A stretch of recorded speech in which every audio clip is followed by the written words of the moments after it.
Check, check. Oop, hit a button. Can you hear me? I think they can. And that needs to be off. Okay. That's good for now.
And you should be able to hear me. Papa Boy. Who's streaming? Me.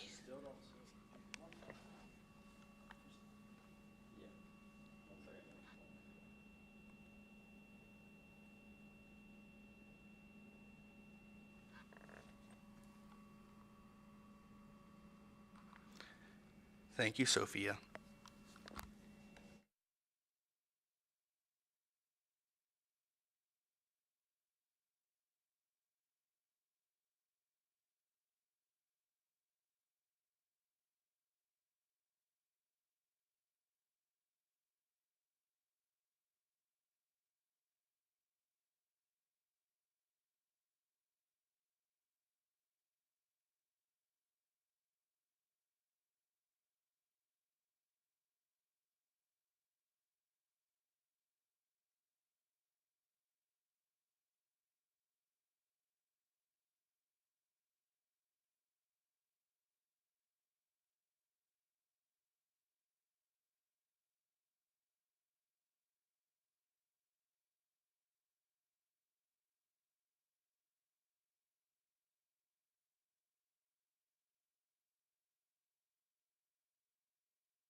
Check, check, 1, 2. Somebody asked who you were on DGG chat.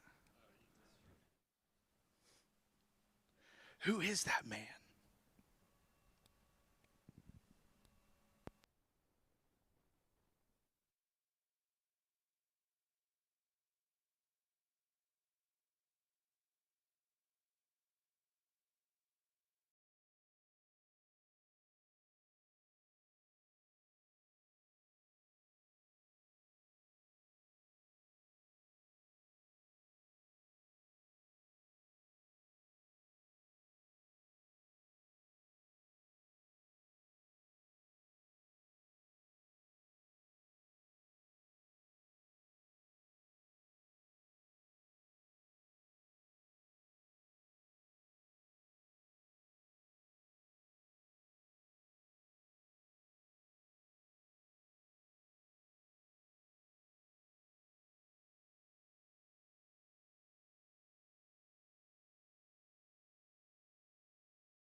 About politics and canvassing all across the country.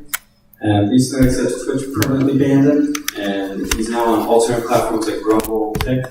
You probably know him better as Destiny.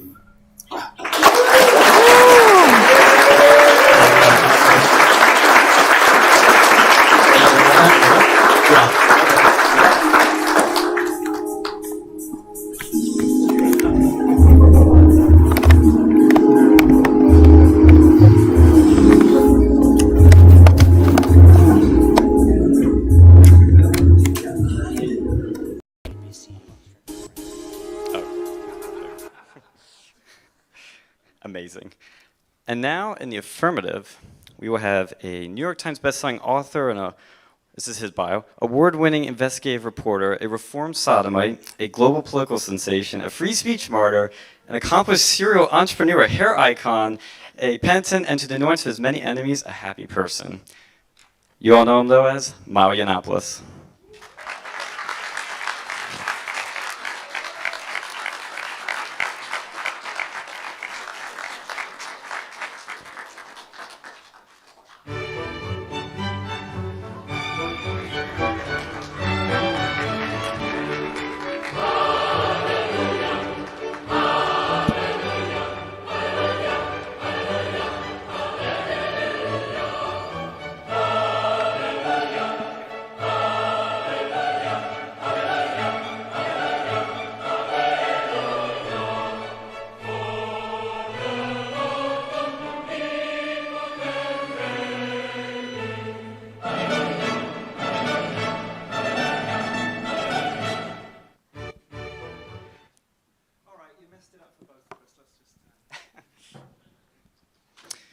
All right, so the rules for this debate, we're going to go over real quickly before we start, but the question we're going to be answering today is, should Christian nationalism be the dominant governing ideology of America?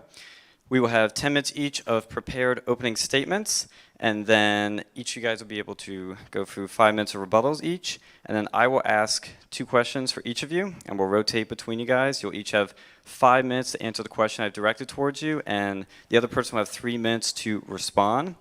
And then we will have a 30-minute Q&A and crossfire where you guys will have questions from the audience, and you will also then be allowed to sort of go back and forth between the two of you. So you can kind of have fun with it. It'll be a complete free-for-all. So after that, we'll go for 5 minutes each for closings, and you guys are allowed to have prepared openings, and I will give you guys hand signals throughout so that we're all on time and so that everything is running smoothly. So let's get started with the openings.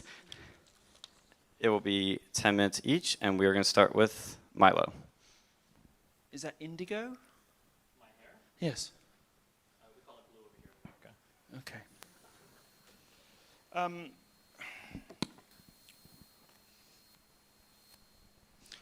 I have to give you some credit for having the cojones to show up in Tennessee barely a month after the bullet-ridden bodies of children have been buried, as a sort of representative for a culture that did it, and offering anything but condolences and sympathy. I think it's disgusting. I think it's shameful. How dare you? How dare you show up here offering anything but sympathy? Because, you know, I think, I should stand or something. We're familiar with what happened in Tennessee. We're less familiar with the reasons why. But the reason was that at any given time in society, there are about 20% of people who are just fucking nuts. And those people will glom on to whatever the fad is for people who are fucking nuts. So the current fucking nuts is trannies. You can see in the social trends when you plot anorexia and bulimia, which was the big thing when I was growing up, against the new nuts. That there's basically about 1 in 5 people who are just not really all there and will kind of do whatever. But when you hand those people, those unstable and dangerous people, a victimhood script, when you give them a license to commit violence in the name of their supposed identities, instead of giving them the treatment and the love and the prayers that they need, you turn those people into killers. You turn those people into time bombs. And there used to be something in America that would protect against that. It was Christianity. I think it's shameful that anybody would show up so soon after a tragedy caused by the kind of ideologies that you support and do anything but offer sympathy and condolences and celebrate the ideology that has protected us against this sort of thing for so long. It's outside the scope of our evening this evening to prove or disprove the truth of Christianity or Christ or whatever. But I'll make a few points. There is no America without Christ. And the reason for that is that this is an intrinsically and fundamentally Christian nationalist country, by which we mean it's built into the architecture of the nation. There's no getting away from it. You can lie about it. You can pridefully claim that, you can be good people without Christ. You can't. You're just inheriting a system of good and evil from the culture in which you grew up, which accords with the natural law. America was founded, as Adams told us, with a constitution that is wholly unsuited to the governance of anyone but a moral and religious people. And when he said religious, he meant Christian, although he himself was wandered through various different kinds of heresy. What Adams said was that this country is, that its founding documents, that its founding architecture, the Constitution, the Bill of Rights, were wholly and fundamentally unsuited to the governance of anything but a moral and religious people. Do you think that America is comprised of a moral and religious people today? Obviously it is not. And what he meant specifically was Christianity, because the way that America is set up outsources morality to Christianity. And without it, it doesn't work, because jury trials don't work when people vote with race instead of conscience and truth. A society doesn't work when people don't obey contracts, don't obey their word, when they're oath breakers. The architecture of America rests fundamentally on a bedrock of Christianity, without which the entire thing falls apart. And that's exactly what's happening. And you don't have to take my word for it. You don't even have to take Adams's word for it, but one of your own Supreme Court justices, somebody who was famously left-wing, Rehnquist, I think it was. Can't bother to look it up, but he said that everything in America presupposes the legal system, the social system, the government. Everything in America presupposes the existence of the Judeo-Christian God. Without that, it all comes tumbling down. And without that, it is coming tumbling down. And without that, we're not able to give people who have terrible sicknesses and weaknesses and defects the help that they need. Instead, we hand them victimhood scripts, and they shoot up schools, they shoot up churches, whether they are young white guys on antidepressants or whether they're transgender people who are told that it's white Christians are responsible for all of their miseries. It is Christianity that keeps us nice to each other, that keeps us being good to one another. And if you toss it out, as happened in 1776 here, you have a really big problem on your hands, because, and I'm going to say something very radical and difficult to say in Tennessee of all places, there are freedoms afforded to Americans that are too radical and too great and too daring without the insulation of Christianity. The First and Second Amendments don't work unless everyone's Christian. They don't work, and they're not working. They're not functioning. You can't give crazy atheists guns. You can't let shameless liars say whatever they want about other people in public without consequence. There's a sort of unwritten rule that sits behind everything in America, and it is that These are all the things you get to do because we know that you can handle it.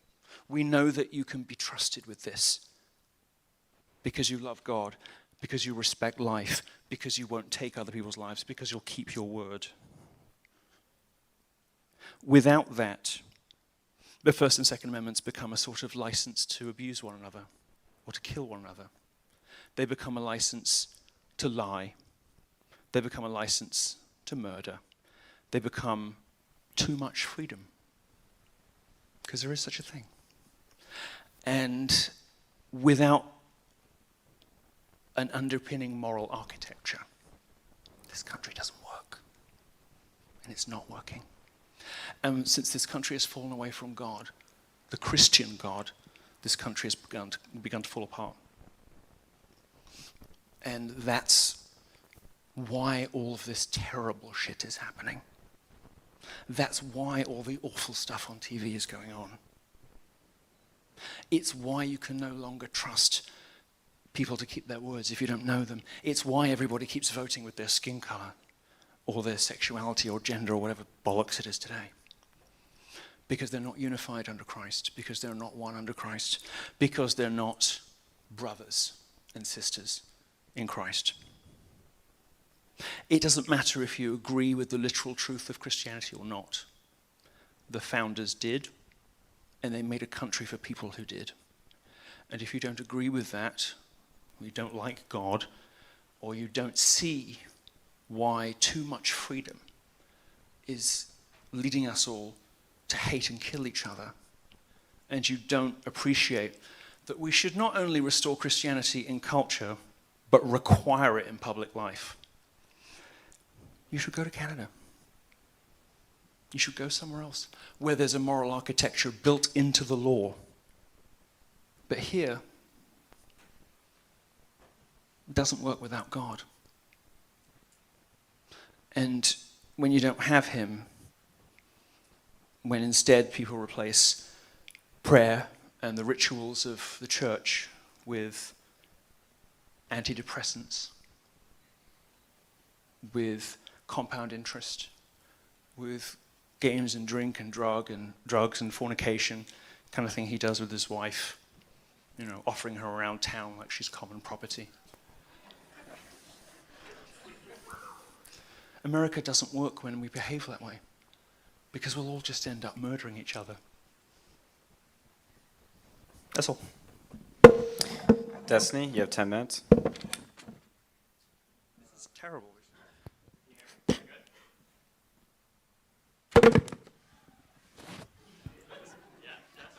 It's not every day I'm the progressive. Oh, what? Here? Yeah? Oh, nice. Okay. I'm not used to arguing for more freedoms against conservatives on stage, but I guess that's where we're at right now with the conservative movement, or whatever part of the conservative movement this is. Today, we've got viewers gathered from all across the world tuning in to a debate between me and Milo, where Milo is going to argue that we should turn the USA into an isolated, authoritarian, zealously religious country. I think that technology is a Pandora's box that has changed this country and this world forever, and I don't think we're ever going back to the days of public squares and mail service by horse. Cultural exchange is happening, whether you like it or not, quite literally at the speed of light. Even right now, potentially hundreds of thousands or even millions of people around the world are listening to me and Milo have this debate. The only way to stop this type of cultural exchange is through the militant authoritarianism that Milo is talking about on this stage. That might be through his being against the First Amendment, that might be against his taking away of the Second Amendment, and that might be through the institution of a state religion. This means the destruction of our freedom of speech, our ability to produce media, satire, and comedy, and our ability to communicate openly on the social media platforms we've all unfortunately grown addicted to. After Milo gets his way and abolishes the First Amendment, is he going to be the one deciding who we can or cannot make fun of on Twitter?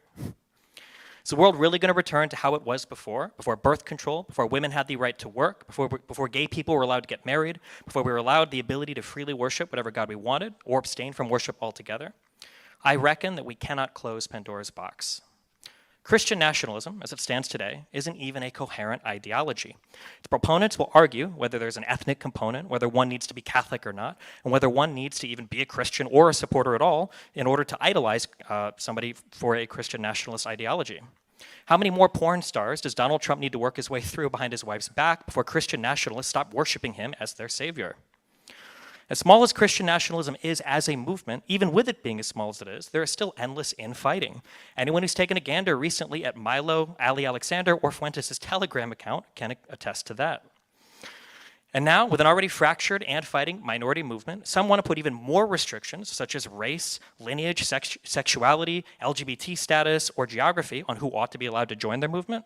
The glory days of Christianity are largely over. While the number of worshipers have ebbed and flowed through time, it's impossible for us to return to where we came from. In 1999, almost 70% of Americans were part of a church, synagogue, or mosque. And just 20 years later, in 2020, according to Pew Research, that number has fallen to just 47%, a minority of the population for the first time in U.S. history.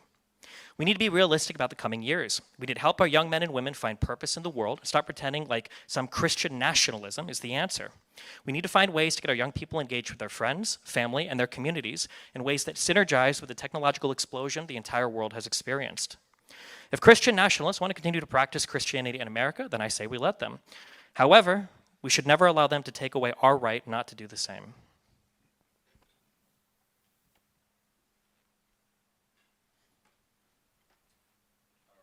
We will now have 5 minutes of rebuttals from each of you guys. So we'll start with Milo. You have 5 minutes.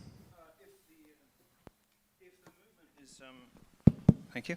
If the movement, such as it is, I didn't realize there was one, but if Christian nationalism is not yet adequately defined, it's because nobody used it before 2 years ago, which it seems to me to be perfectly reasonable. Trump is not a religious leader in any sense, and you're making a classic mistake of people who don't understand religion, don't understand God, and don't understand their own country when you say, hold Trump up as a kind of moral example. Render unto Caesar. We don't expect that our presidents should be like Jesus because they're not here to do Jesus' job. So, no. It's interesting you talk about women's rights. I mean, Christianity is the... Sorry, I mean... You know, I just don't know how hard to go in, really. I mean, you know, you're talking about the religion that gave women consent in marriage. You're talking about the religion that gave women the right to say no, that elevated them from chattel into human beings. You want to return women to chattel. You want women to be like your wife, passed around town. I'm sorry, but I'm not going to take moral lectures on the rights of women from somebody who treats supposedly their wife in what ought to be a holy sacrament as a communal sex toy. Give me a break. Give me a break. I'm not going to take moral lectures from somebody who, for all intents and purposes, may as well have a fleshlight instead of a wife, who demeans and besmirches her honor, who speaks about a woman who should be treated with the reverence and respect and love that we treat our own mothers with, like she was something you could buy, like she's something that just to get off with, passed around to other men while you watch, flicking yourself off. So forgive me if I decline to take any lectures from you on women's bloody rights. As for gay rights, no thanks. I didn't want them when I was having sex with men, and I don't want them now. Catholicism and Islam are growing, in case you aren't familiar with the world outside these borders. And the reason for that is that everybody sees what a bloody mess we're all in, thanks to globalization, thanks to the information economy, thanks to the kinds of changes that he says are inexorable, because, like a lot of undereducated people, he doesn't have much of a grasp of the world before he was born. I think if you were to glance a little further back, whether it were to ancient Greece or Rome or the Holy Roman Empire, you would see plenty of examples in history, or even, dare I say it, the Weimar Republic. A little bit closer to our own era, in which an era of rampant sexual degeneracy was indeed replaced by some quite stern social rules, to put it mildly. History is replete with examples of what happens when the public gets sick of people like you, fucking everything up, breaking everything apart, and destroying all the things that make society precious, that make relationships work. In fact, if you are to look back in history as far as Greece and Rome, you might say that history is really the story of how people like you, given undue influence and larger platforms than they deserve, continually express views that are so far outside of the mainstream and so out of step with what ordinary people think that you have to be regularly slaughtered and new governments have to be installed and coups have to be engaged in just to keep people like you in line, because otherwise we'd all be dead. So I'm sorry, but I'm certainly not going to take any kind of moral lectures from you on anything. But I've given you a few examples of why everything you just said is complete and absolute nonsense. But let me tell you, if your memory stretches back, and as you're at university, you're an educated person, it should be further than 1980. Yeah, you absolutely can put it back in the box. And we must, and we should, because otherwise America is done. All right, Destiny, you have 5 minutes for your rebuttal. I'm not really sure what I'm supposed to respond to. I think it's a little funny that apparently I'm so far outside of what people regularly think, despite the fact that I'm pretty sure I'm giving you a bigger audience than you've had in the past several years post your cancellation. But I see that this is what the dying throes, I guess, of an internet provocateur, as he self-described himself back when you were writing on the alt-right, then when you were writing on Trump. Now I guess you're not writing on guys anymore because apparently you prayed away the gay. So whatever you're doing now. But I won't get into all that. I'll take the high road, despite the fact that you're one of the most obsessed with my wife's vagina gay guys I've ever seen in my entire life, which is very fucking weird, but very strange. I'll kind of reiterate what I said before, I guess. I don't know how long we're going to do this, but yeah, I think that Christian nationalism is largely a joke. I guess you can kind of see that the figures that are proponents of Christian nationalism, like Christian nationalism, are largely jokes. They don't really have any serious positions. They just sit up here trying to provoke. They really have nothing to offer the public, nothing to offer the public discourse, nothing to offer the people that are, I guess, trying to join and leave these movements, because obviously, as we can see online, they are ever fracturing and ever infighting more and more every single day. Yeah. All right, we'll move on to the questions right now. The person who I will direct the question towards has 5 minutes to respond, and then the opponent has 3 minutes to respond to that. Then the first question is for Milo. As we know, Christianity has a lot of denominations, and even amongst your faith, Catholicism, there are lots of conflicting interpretations of the Bible and other differing opinions. How would you, in your Christian nationalist society, coexist with non-Catholics? You don't have to, I mean, my patron saint, Louis IX, the only canonized king of France, says that, he knows what's coming already. It must be Elijah, I've been warned about you. Said that it wasn't really proper to debate these kinds of things, and it's better to run somebody through with a sword than to hear them besmirch the faith or whatnot. But if you think that coexistence with Christians is such an onerous and dreadful burden, perhaps you might like to tell the Jews, who seem to quite like it. In fact, Jews and Christians, it seems to me, do best in the sort of situation that you have in the West, with a Christian governing majority and a Jewish minority, so that we don't all get too super serious and up ourselves. And we have some good new interpretations of Mendelssohn now and again. There aren't any conflicting interpretations of the Bible in Catholicism. There is only church teaching, and church teaching is eternal. Unless some pope comes along and decides that, even Francis hasn't done that he's going to rip it all up. Coexisting with Christians is the easiest thing to do in the world.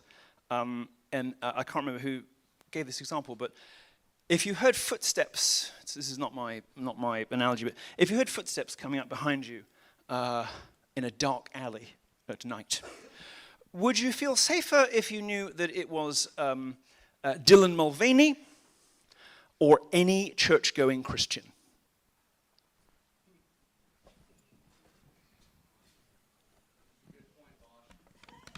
All right, for Destiny, you have 3 minutes now to respond to that. Can I'm sorry, can you read the prompt again? Yeah, sure. As we know, Christianity has a lot of denominations. Even amongst your faith, Catholicism, Milo's faith, there are lots of conflicting interpretations of the Bible. How would your Christian nationalist society coexist with non-Catholics? Well, I mean, the society that I advocate for is the one that exists today where people are allowed to worship whatever religion they want. I think that right now, America is superior to a Christian nationalist version of it because if two different people decide they want to worship two different versions of Christianity, they have the right to do that. Obviously, in Milo's world, I guess the non-Catholics even, I think, would get killed. I don't know how many, where the killing starts and stops for his version of Christian nationalism, or ethnically, I don't know where that starts or stops. I heard the run through the sword thing. Maybe you forgot what you said. I'm not sure what you were doing in the bathroom while we were waiting for you for 20 minutes here, but maybe it's affecting your memory a little bit. But yeah, I think in the United States, I think one of the reasons why the United States works as well as it does is because we've allowed so many different people to come here, worship in the way that we want, or worship in the way that they want, and we should continue to allow them to do so. 40 minutes is a terribly long time to do a line of coke. I was late.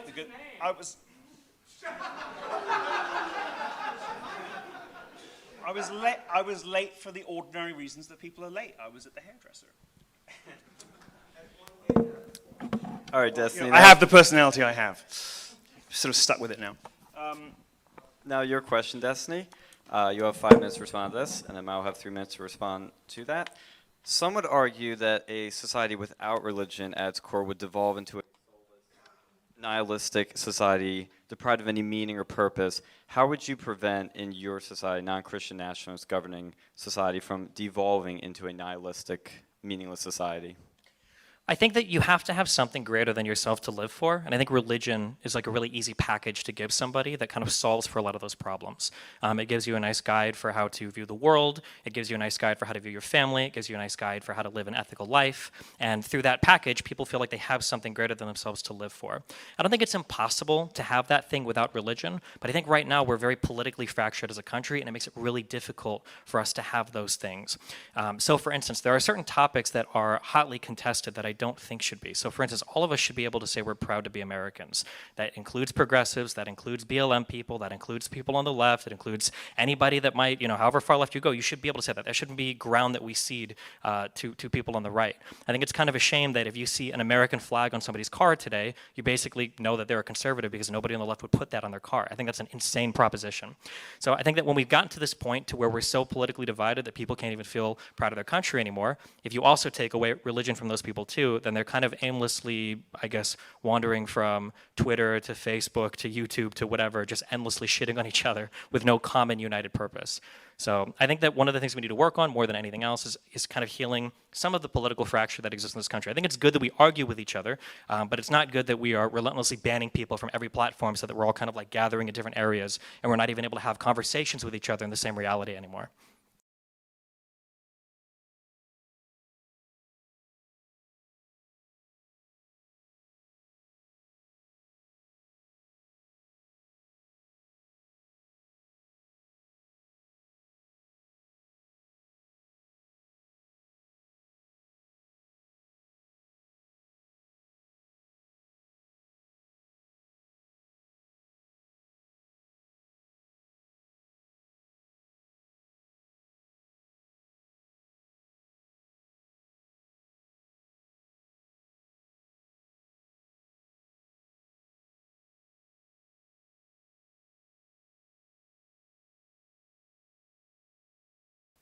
Just look at the societies that Christians build. I mean, earlier he says, "Oh, you get rid of the First Amendment," and there goes satire. Again, apparently a memory that doesn't stretch back before 1980, because I think most of the best satirists were Christian Europeans, weren't they? And before that, they were pagans, and we live in a very Hellenistic kind of a inheritance, and it was just complete and total bollocks. And you've been doing a lot of complete and total bollocks, assigning positions to me that I don't hold, and saying, "Oh, he wants to murder everyone, he wants to kill all the blacks." No. Look at the societies that Christians build. Look at the things they build. In Catholic theology, there's a thing called the transcendentals, and it's supposedly the things that all souls have in common, that all people yearn for, and which brings us closer to an understanding of God. Now, opinions differ on how many of these things there are, but the core three that everyone agrees on is beauty, truth, and goodness. And it seems to me that if you look at the frescoes in Italy, or you listen to German composers, or look at Dutch painting, that we in Western Christian Europe have done a pretty good job of embracing beauty, truth, and goodness, and also self-sacrifice and sacrifice for love, which is the central image of Christianity. Feuerbach, the philosopher who was not a Christian, did not like Christians at all, said that you can sort of tell what a culture's all about from its religion's kind of central symbol. Ours is Christ on the cross, dying for someone you love. It's Tristan and Isolde. It's all the things that we think are most noble. It's sending people to war to die for their country. All of those values, all those things we love, rest on the image of Christ on the cross. We are good only because we have learned goodness from Christianity. And we can insist in a prideful way that, oh, no, I'm good because I made myself good, because I got there through reason. All right, mate. Just look at the societies that Christians build, and you tell me where you want to live. Is it Abu Dhabi? Is it the Congo? Is it Sparta? Or is it Western Europe maybe 50 years ago? I know where I'd rather be. All right, last question for Milo, and you'll have 5 minutes to respond to this, and Destiny will have 3 minutes to respond to that. Some would argue that societies governed under one faith can devolve into tyranny. How would you prevent a Second Inquisition or a Soviet-style dictatorship with them forcing people to proclaim their allegiance to the state and faith? Well, the Soviets are crap because they failed. I mean, they failed to do what America has accomplished, which is have people thank you for their enslavement and ask for more chains. The Soviet Union never really achieved that, but America has, with prescription drugs and all the other things that people are addicted to. I mean, everybody in this room is dependent on a cocktail, a little package, a little consumer package of things that get them through, whether it's their credit cards or gaming or whatever, passing your wife around. These are the things that sort of get you through life. I'm not terribly concerned about preventing another Inquisition. I think that'd be quite a good idea. Got a pretty bad rap, just like the Crusades does. I mean, you won't hear this from dishonest people who throw accusations at, without really listening to the arguments of their opponents and who aren't educated prior to 1980. But the Crusades were a defensive war. The Inquisition wasn't all that it's been said to be. I don't have an enormous problem with us wandering around and making sure people aren't murdering each other in the womb and making, sitting back and making money off the poor, landlords in Brooklyn. I don't have a terrible problem with that. I don't think that protecting against tyranny is the thing that America should be most concerned with at the moment. I think an urgent, strict, and perhaps stern realignment to a much more conventional morality would make everybody happier. And I don't think that anyone in this room can honestly say that America is better now than it was when most people were going to church or at least God-fearing. It isn't better. And you don't have to be a Christian to participate in a Christian society. Christians are the best of all at letting people in, sometimes too much. Sometimes the people that come in end up messing everything up. You don't have to be a Christian to benefit from a Christian society, and lots of people in this room have done exactly that. But when you take God out and things start to fall apart, you end up in a world nobody wants to live in. And we are in. Sorry? What year? Like, you're referring to a traditional Christianity. What year are you referring to? What do you mean? Oh, well, I mean, if I had my way, I'd go back to about 1200. Lots of propagandists in university departments call it the Dark Ages. This is a conversation for another day, really, but it seems to me it was quite a nice time to live. And I think that you would find, if you care about this kind of thing, if you do care about things above and beyond yourself, if you care about where we go afterwards, if you care about leaving a good legacy, if you care about being good to the people around you, I think a lot more people in 1400 got into heaven each year than do now. And I don't think you have to be a Christian to accept that that's because we're not nice anymore. And we're not good to each other. And the reason for that is the failing moral architecture and underpinning of society, which was required by the founders, or this stuff doesn't function. And it's not. All right, Destiny, you have 3 minutes to respond. Can you hit me up with that prompt again? Some would argue that societies governed under one faith can devolve into tyranny. How would you prevent a second Inquisition or a Soviet-style dictatorship where people have to proclaim their allegiance to the state and faith? I mean, it's kind of a hard question for me to answer because I'm not advocating for Christian nationalism, but I would say obviously we should be allowed to carry on as we are now, where everybody's allowed to choose what God they want to worship, choose the lifestyle they want to live, as long as they're not encroaching on the freedoms of other people. I think you should continue to have the right to do that. So it's my argument in the negative. Also, I do think it's kind of funny that Milo pointed out that everybody in here is addicted to consumerist packaging, when I'm pretty sure that bag is worth like 10 times more than my entire outfit. It is. It is. All right, now we will do the last question for you, Destiny, and then we'll go to the Q&A/crossfire. Some would argue that most people are naturally drawn to some sort of faith or belief in a higher power. How would you prevent your society from inevitably becoming a religious society and thus being run by the exact same organizing faith or ideas that you want to stop? I mean, I think the important thing is for people to have something bigger than themselves to live for. I don't think it has to be religion, but if it was religion, I don't necessarily think that's the worst thing in the world.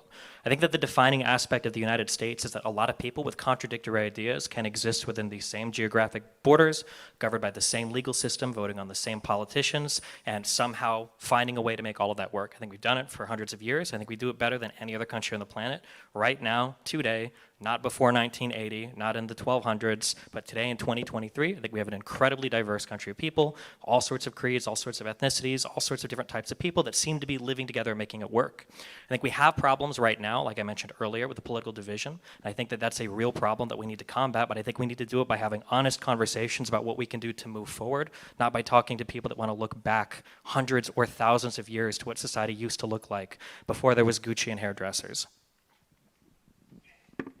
I could live without both if it meant that you would be left on a mountainside somewhere, your parents wondering which god they'd pissed off, which is exactly what would have happened in a pre-Christian civilization to something like you. Probably would have left the gays there before people like me. Well, I don't think you can tell when it pops out whether it's going to like cock or not. Maybe if it's your kid, but I'm sure you'll ensure that's the case. I mean, you'd know all about kids liking dick, huh? Isn't that? Would I? Would I? Would I? Tell us more about that. Would I? Because that's a pretty big fucking allegation. Would I? Would you what? Would I know about that? Well, seems like it. Isn't that what you got canceled for? No, I got canceled for talking about the fact that I was a victim of clerical sexual abuse. I was... So about like little boys liking dick, right? Oh, I see. Okay. Well, yeah, There you go. You got there eventually. It's okay. Okay. I can tell you're coming down right now, but I'll walk you through the rest of my jokes if you need me to. No, fair enough. Okay, you're bringing it. Fine. It's just a shame Father Michael's daddy would have liked that. I think if... I don't know that it makes me an expert on kids liking dick being raped by a priest, but if you want some comedy lessons afterwards, I'm happy to give you 20 minutes. What was the question? Sorry, I was so bored. The question was, some would argue that most people are naturally drawn to some sort of faith or belief in a higher power. How would you, Destiny, prevent your society from inevitably becoming a religious society and thus being run by the same organizing faith and ideas? I think it's a bit lazy to say, as people often do, that we now have a kind of alternate sort of progressive religion. I don't think that progressivism really functions like a religion. It's true that when you take God out of things, you don't just sort of, get rid of him in the same way that when you get rid of a king, you don't really get rid of the king. You still are ruled by people that you have no power over. The difference is that in America, you don't know their names because they lurk behind that flag, rubbing their hands and making money off you and getting you addicted to things. You don't know their names, so you can't assassinate them. One reason monarchy is better. I think... sorry, I forgot the question. Oh, it was about how do you prevent it from sliding in? Yeah, I think it's lazy when people say, "Oh, we've replaced kind of one religion with a progressive religion." It's true that when God moves out, that other things move in. You don't just kind of get rid of it and now everyone's happy and now everyone can just be nice to each other. That yearning that you've acknowledged that we all have has got to be satisfied by something. So if you take the Christian God out, something worse moves in because there isn't anything better than that. There isn't anything better than that for organizing society. There isn't anything better than that for teaching people how to behave to one another. There isn't anything better than that objectively, practically, and empirically.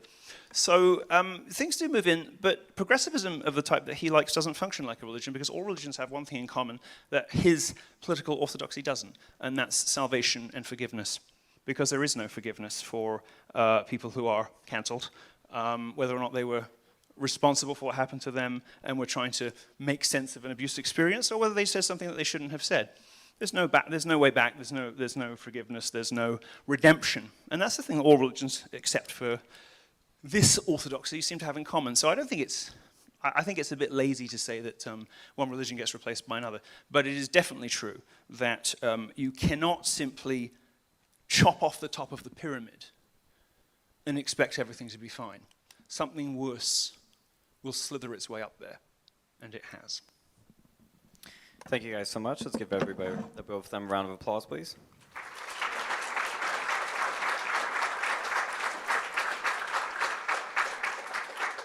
Now we're going to move into the audience Q&A. So if you'd like to ask a question, line up behind me. We'll have somebody hold a mic here, and you're allowed to ask one question. And we'll have probably about 30 minutes this. If we want to go a little longer, we can, but we'll try to keep it to 30 minutes.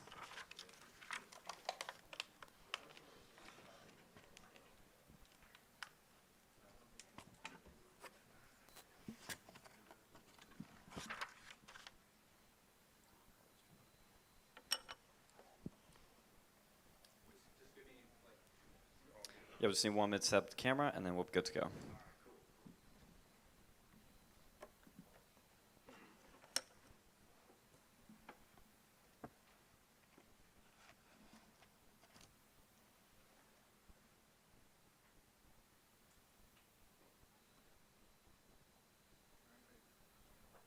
All right, so in like a potential Christian nationalist or like theocratic U.S., what would kind of the government policy on smoking indoors be? Is that like permitted?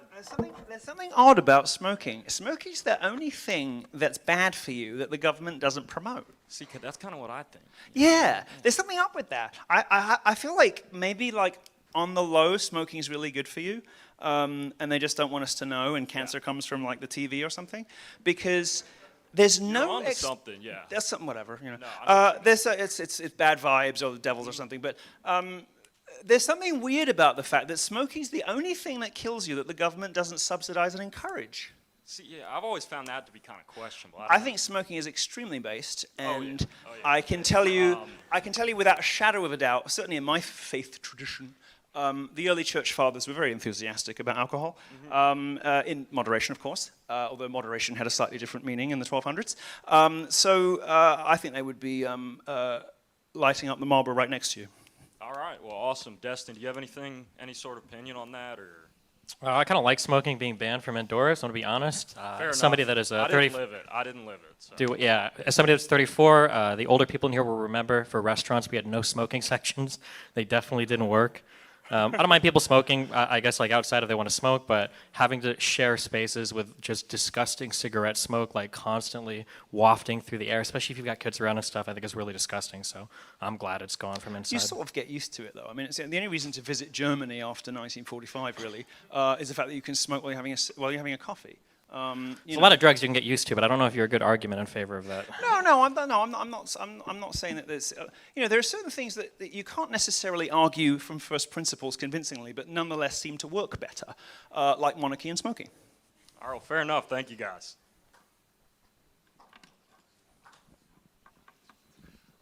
Hi, I clawed one person back, you see.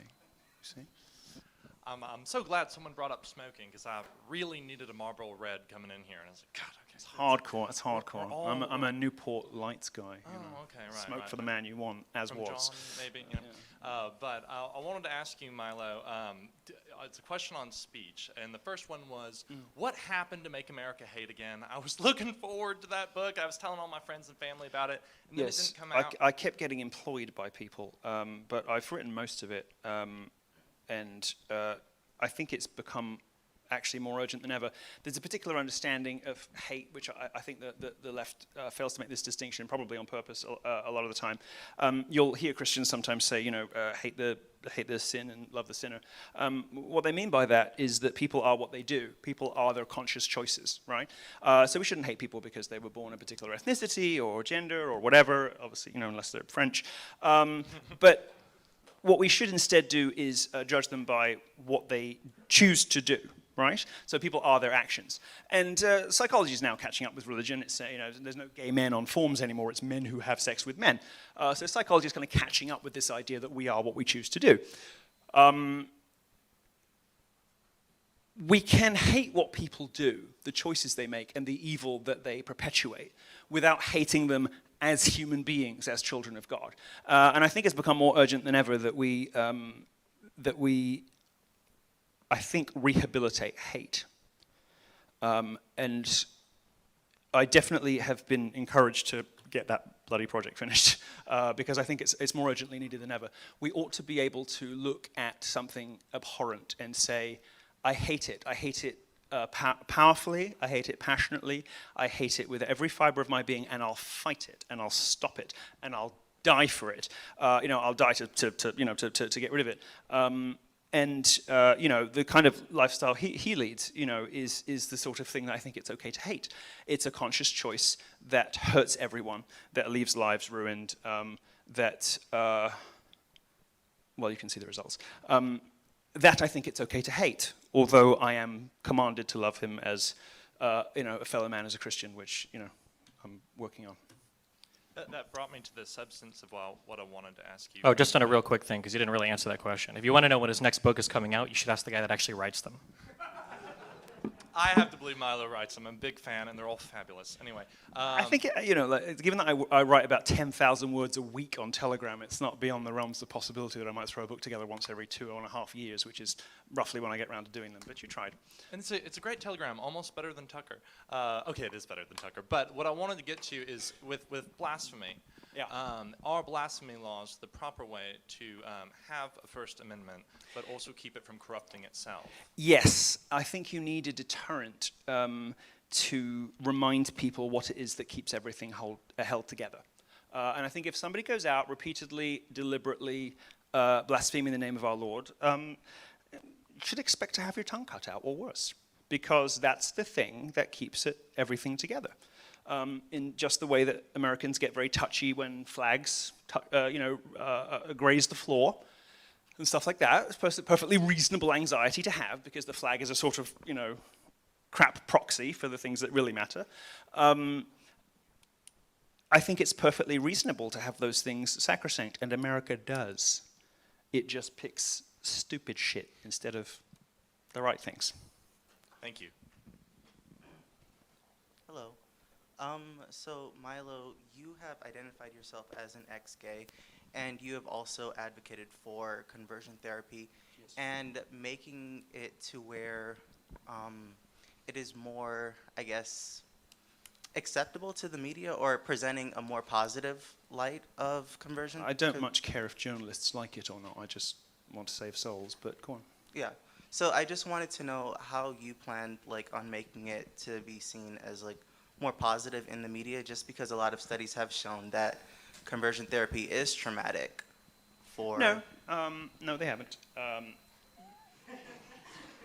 If you recall, even the most left-wing, well, that ridiculous, I mean, okay, the strongest argument you have is that Biden, the nuclear tranny, the one whose job was dealing with spent rods, ho-ho, who used to steal luggage from there was that lovely, was it a Nairobi woman? What was she? A fashion designer. That tranny that, I mean, you know, your first clue was he's wearing women's clothes, maybe not somebody you want around nuclear material.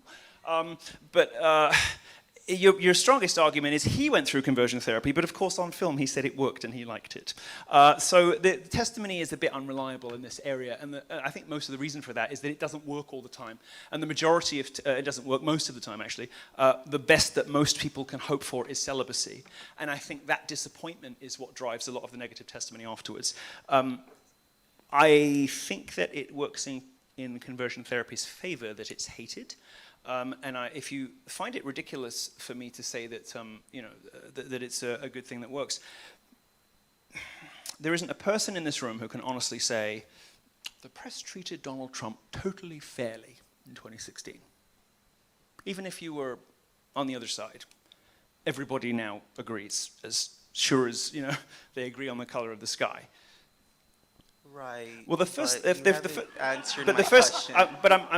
I'm getting there. I'm getting there.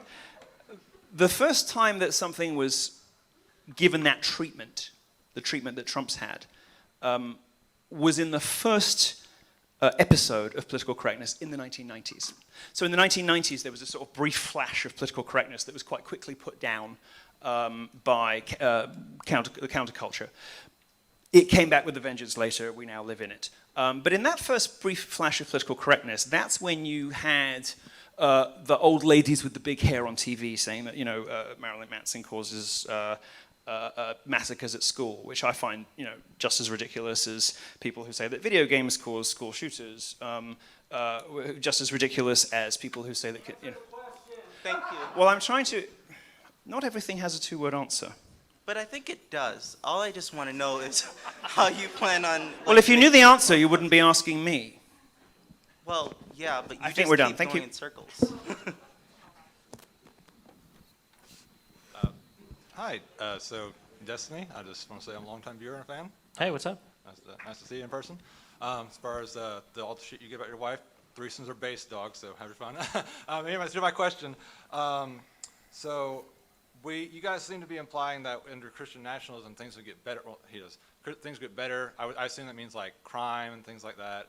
How do you reconcile that with the fact that a lot of the prison population is very low atheist counts and dominantly Christian, and a lot of countries like Japan and over in Europe are less religious, and they seem to be more pleasant places to live. So if either of you guys have something to contribute on that, I'd love to hear your thoughts. I think that religion probably has a really complicated interaction with a person's life in a way that could either predispose you towards crime or could not predispose you, or predispose you against crime or be a protective factor against crime. So for instance, if you grow up in a religious family where religion is a centerpiece of the family, but it's also built out to where you've got a strong mother and father or two parents in the household, you've got a good community of people that also worship, in these types of situations, I'm sure that religion probably functions as some kind of protective factor against committing crime and whatnot. But if you look at prison populations, where people go and they eventually convert, or a lot of people can be violent and still, wear a rosary, which you're not supposed to do, or wear a chain or something that has a cross on it. I think sometimes you can scapegoat religion to do horrible things. I think that it's probably just depends on your engagement with your religion. I kind of view it as an instrument, a tool. You can either do good things through it, like the unbelievable amount of charitable givings and community involvement that churches have, or you can do horrible things with it, like people flying into buildings or going on mass shootings or what have you. Did you say you're not supposed to wear rosaries? Have you never been to Italy? No, but I was a Catholic for 16 Okay. years, and wearing a rosary was a Very good. big no-no. We got in big trouble in school when we did that. But The answer to your question is race. The reason that there's no crime in Japan is it's entirely racially homogenous and wealthy. That's the answer. The reason that there's a lot of crime in this country is that America messed up emancipation. What races commit the crimes? I think we know. But there's a reason for that. There's a reason. Well, let me get to it. You can clip the good thing.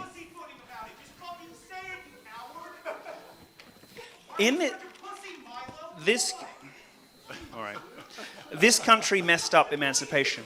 What happened in the UK was that, and it feels gruesome to us now to speak in these terms, but property owners, sorry to say, were compensated for their losses. To put it, in those terms, in a sense, emancipation in Europe was a kind of eminent domain, where even if people wanted to grumble about it, they couldn't really say too much because they had got the market value for their house so the railway could be built. In America, they dragged it on for generations. they didn't do that, and then through a combination of incompetence and malice, blacks and whites were set against each other in this country, with the result that there is now a permanently grievance-focused 13% of the population. I mean, maybe 1% of the black Americans don't hate everything and everyone, but the rest of them are predisposed toward antisocial behaviors because they were never welcomed into the pact. They were never properly welcomed into the American deal. They were never properly given a seat at the table, and they were never properly welcomed in, with the result that they immediately, after emancipation, because emancipation was messed up, started voting with their race. They never were welcomed into the American deal, into the pact. They never bought into the values, and they never participated in the process of being American citizens. So they didn't feel bound by the obligations that other Americans had towards one another, like jury trials should be based on the facts and not on whether he's black. So as a result of things that were done to them a very long time ago, black America is now in a situation where there's sort of permanently petulant child constantly lashing out at a mixture of real and imagined grievances. And the answer to your question about crime is simply that. It's race. It's got nothing to do with religion. Just an interesting addition to that. Two researchers, Whitehead and Perry, I didn't know the stat would come in handy, but black Americans are actually the largest ethnic group in the United States to support some form of Christian nationalism, which I think is really funny after all of that. Yeah, and there are reasons for that. I mean, you've got people who look. It's mostly to do with where black people were and who was there too. So in the South, whether it's Georgia, which is traditionally English, or Tennessee, which is more Scots-Irish, you've got more enthusiastic and more Anglican and more religion that stuck more from basically the Anglosphere versus some of the Dutch places. There's a very good book called American Nations, which kind of explains, by Colin Woodard, that sort of explains the different character of the various chunks of America. The main reason black America it remains somewhat religious, although the church going doesn't necessarily translate into behavior or social attitudes these days. Why not?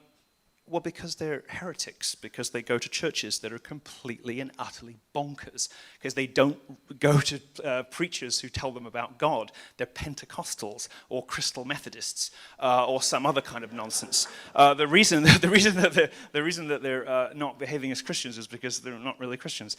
But the main reason that they are religious at all is just where they were and how they were when everything came to an end. The funniest thing is I actually just made that up. I was seeing if he would actually try to talk his way through that, but I totally made that up. Thanks, Milo. Thank you both. It doesn't surprise me for a very simple reason, which is that it was black voters who resisted the proposition in California about gay marriage. It's not a ridiculous thing. It's not a gotcha to say that blacks are socially conservative. You can make some of the same arguments about Hispanics. Now, the kind of Catholicism they practice is all mixed up with the hoodoo, voodoo, bruja nonsense. But it's not in any way a ridiculous thing to say, given that in California, of all places, it was black voters who stopped gay marriage passing. I mean, it's just not a particularly peculiar thing to say. Wouldn't surprise me at all. In fact, one of the reasons that they have to work so hard to get black people into universities is that they don't teach anything that black people actually care about, and one of those is God. What else do they not care about? Property rights, bicycle chains, I don't know. What happens when you die? That's a good question. It's a great question. I'd like an answer. You might find out soon if this event carries on its current trajectory. Well, one of us I just will, want your guess. personal opinion. I have no idea, to be honest. It's a thing I don't concern myself with. The way that I view it is that we've got one life on this planet. We've got a bunch of people on this planet. There's going to be people that are come after us. I feel like it's good to kind of put all your efforts into making this life as good as you can for yourself and the people around you. If you want to fixate on an afterlife or wonder what comes after, I think that's fine. But don't make too many sacrifices for a guaranteed life here for a hypothetical, afterlife tomorrow. In all fairness, I think we can all see the results. Who you were when I came here, so just out of curiosity, are you an atheist? Yeah, I would say so, yeah. What is nothing? That's a What is very that? challenging question. A lot of people I've talked to about it say that nothingness is black, right? But that's something, isn't it? So the challenge of the question is actually in the words that you use to ask the question betray like how complicated a question is. So for instance, when you say, what is it like to experience nothingness? Or what is a thing? Like what is nothingness? Well, the question presupposes a subject that can observe the nothingness. When you ask what is something, you're saying what is it like to observe something? Or what is it like for somebody to observe something? But obviously if there's nothing, there's not an observer there to observe it. So the question is a bit meaningless. I can't answer what it's like for somebody not to exist and then for that non-existent person's subjective experience of nothingness to be. Like, there's no way for me to like meaningfully answer the question. There's no way for any of us to answer that. I've been question, retired too long to understand that. The answer has but been delivered to us a don't, long time ago. Don't people? I'm sorry, he went like 3 seconds without talking, so yeah, when you finish. Don't people equate nothingness and black because of darkness and you can't see things at night? It's pretty simple, isn't it? It's who? What? Sorry. Okay. Anyways. It's the same reason that up and down have the associations they do with good and evil, because things grow up and die down. It's pretty simple, right? Destiny, go ahead. both of you guys have been calling each other terrible names and like being real rude to never each called other him all names. day. It's To be It's clear, his only in behavior retaliation I to him. don't I came like. here to play nice tonight. I didn't know he was going to be such a degenerate. No, Well, I know he's a degenerate, you but not in these didn't. ways. No, you didn't. I just want I both of didn't you call to him any know. names. It's his behavior I don't like. It's Well, the yeah, way yeah. that he I'm passes sorry, go his ahead. wife It's the last time around. I'm sharing a stage with this clown. Go ahead. Okay, that's fine. Well, I guess that No more charitable donations to this guy. We can leave that to the 5,000 view ministry stuff he does on YouTube now. All right, What were you okay. saying? every one of us is a sinner, and you can True. be saved. Oh, the thank Lord you. gave His only Son that each one of us can be saved. That's Thank all you, I have sir. to say. And it's precisely that, although I intensely and feverishly despise your life choices, that's precisely the difference between us, because I will go home and pray for you, and you will go home and bitch about me on the internet, and that's exactly the difference You between were us. literally complaining about me in the Exactly the difference bathroom between 30 us. minutes ago, Milo. We can see your Telegram. It's public. You know that, right? What are you talking about? I just separated the des from the tiny. The des, that's all I did. Was I complaining from the bathroom? Milo, if Christianity is what's going to save us from these mass shootings, since you said that we've turned away from Christianity and that's why the bad things in the news are happening, why do we have so many Christian mass shooters? Who? The Christian mass shooters? Who? Name one. The University of Texas shooting, it was a Catholic. Okay, so We didn't think you'd actually have an example. I have a list. neither did I, because the two problems with this. Okay, we live in a Christian country and in a Christian tradition, so everybody kind of like casually calls themselves something, regardless of how committed they were. And I think I heard somebody say, "Where did he go to mass?" And I think what he was getting at was this somebody who goes and listens to the gospel in church every Sunday? Pretty sure it wasn't. Everybody kind of like loosely calls themselves Christians in Christian countries, at least until very recently. But aren't there more obvious common denominators between all these shooters than religion? For instance, antidepressant drugs. For instance, ready access to firearms. For instance, maybe even you might say their race and their gender. There's stuff that's like much more of them have in common. Way before you get to Christianity, no? Like 7 things they have in common, more than they have Christianity in common, don't you think? The demographics follow the demographics of the United States. So I don't think there's a common denominator. So what? I don't think there's a common denominator between race, gender, whatever. No, I say the demographics have nothing to do with whether someone's on prescription drugs or not. How many mass shooters were on prescription drugs? Literally all of them. No. Aside from, yeah. I mean, No. you can't name one that wasn't on something. I mean, I don't have the list with me. I can certainly pull it up if you want. Every mass shooter has been on something. That is false. Dylan- Also, I think Dylan it's Roof was disgusting on that it. you came here to our state talking about our children that died in a mass shooting as a political point. That is absolutely vile. I live here. I live here, and I go to church here. Excuse Okay. me, ma'am. So pipe down, because I, as a resident of, I have just as much. Hey, I think you need to pipe. Excuse me, I have just as. Pipe down. As somebody who lives here, I have just as much standing as you do to talk about the dangers in churches and schools, because I go to church every Sunday. Do you? Because if you don't, I'm at more risk than you are. No, you aren't. No, you aren't. You are not. Why am I not at more risk than you are? Can I have an argument instead of petulance? No, I can't. You're leaving. Okay, very good. Where was the petulance? Oh, that was indicated by my sarcastic imitation. No, you aren't. That's I'm petulance. talking. Then please, where do you go to church, Mom? I don't go to church. No, you don't. So if the shootings have happened like quite a lot in churches and synagogues lately, right? Whether it's a right winger or a left winger, they're black, they're white, whether they're targeting Christians, they're targeting Jews. Seems to happen quite a lot in places of religious worship lately. Do you go to synagogue or temple? No, but Do you go to a mosque? Do you go to school? Do you because go it to- happens at schools a lot. Yeah, I'm in one now, but you evidently didn't go here. I do. I Wait, are grew we in a up in school or are we in a Tennessee. convention center right now? Thank you. I thought we were at a The university. answer to your question is go to Wikipedia. Did they look not up let no us on true the Scotsman, university? Okay, all the Christian shooters that were mass shooters weren't real Christians. Okay, apparently that's the answer. Well, I think if you look at the manifestos, you can see what motivates them, and in many cases, it is racially motivated. There's no point denying it. But I don't recall anybody drawing on early church fathers to justify their massacre of children. Not Would for you a say wh- would not you for a say while that there is anyway. an ethnic bend to Christian nationalism? Yes. Okay, so then, And I think so then it's- who's to say that a mass shooter that cites ethnicity for an inspiring factor for why there's a mass shooter, like why would you not say that Christian nationalism might play a role into that? I think it's a pity that there does seem to be a sort of racial inflection to Christian nationalism. It's not a dimension of it that I share or care too much about. In my previous life, obviously, I loved and married and settled down with somebody who was not of my own race. And if the people that you choose to hang out with when you don't have to don't establish your racial attitudes, I don't know what would to anyone's satisfaction. So I don't know. I don't love the fact that most of these Christian nationalists seem to be young white guys, but by the same token, I've seen black conservatives, and I think we'll stick with what we have for now. Certainly, I do think it's a responsibility of older and better educated Christians and these guys, confessor priests, to remind them that there's no skin color. I'm just curious, for in you heaven. personally, if you could choose between 10 million Mexican Catholics coming into this country or 10 million atheist Norwegians. Well, I'm very racist against Spanish people, so you've put me in a bit of a bind.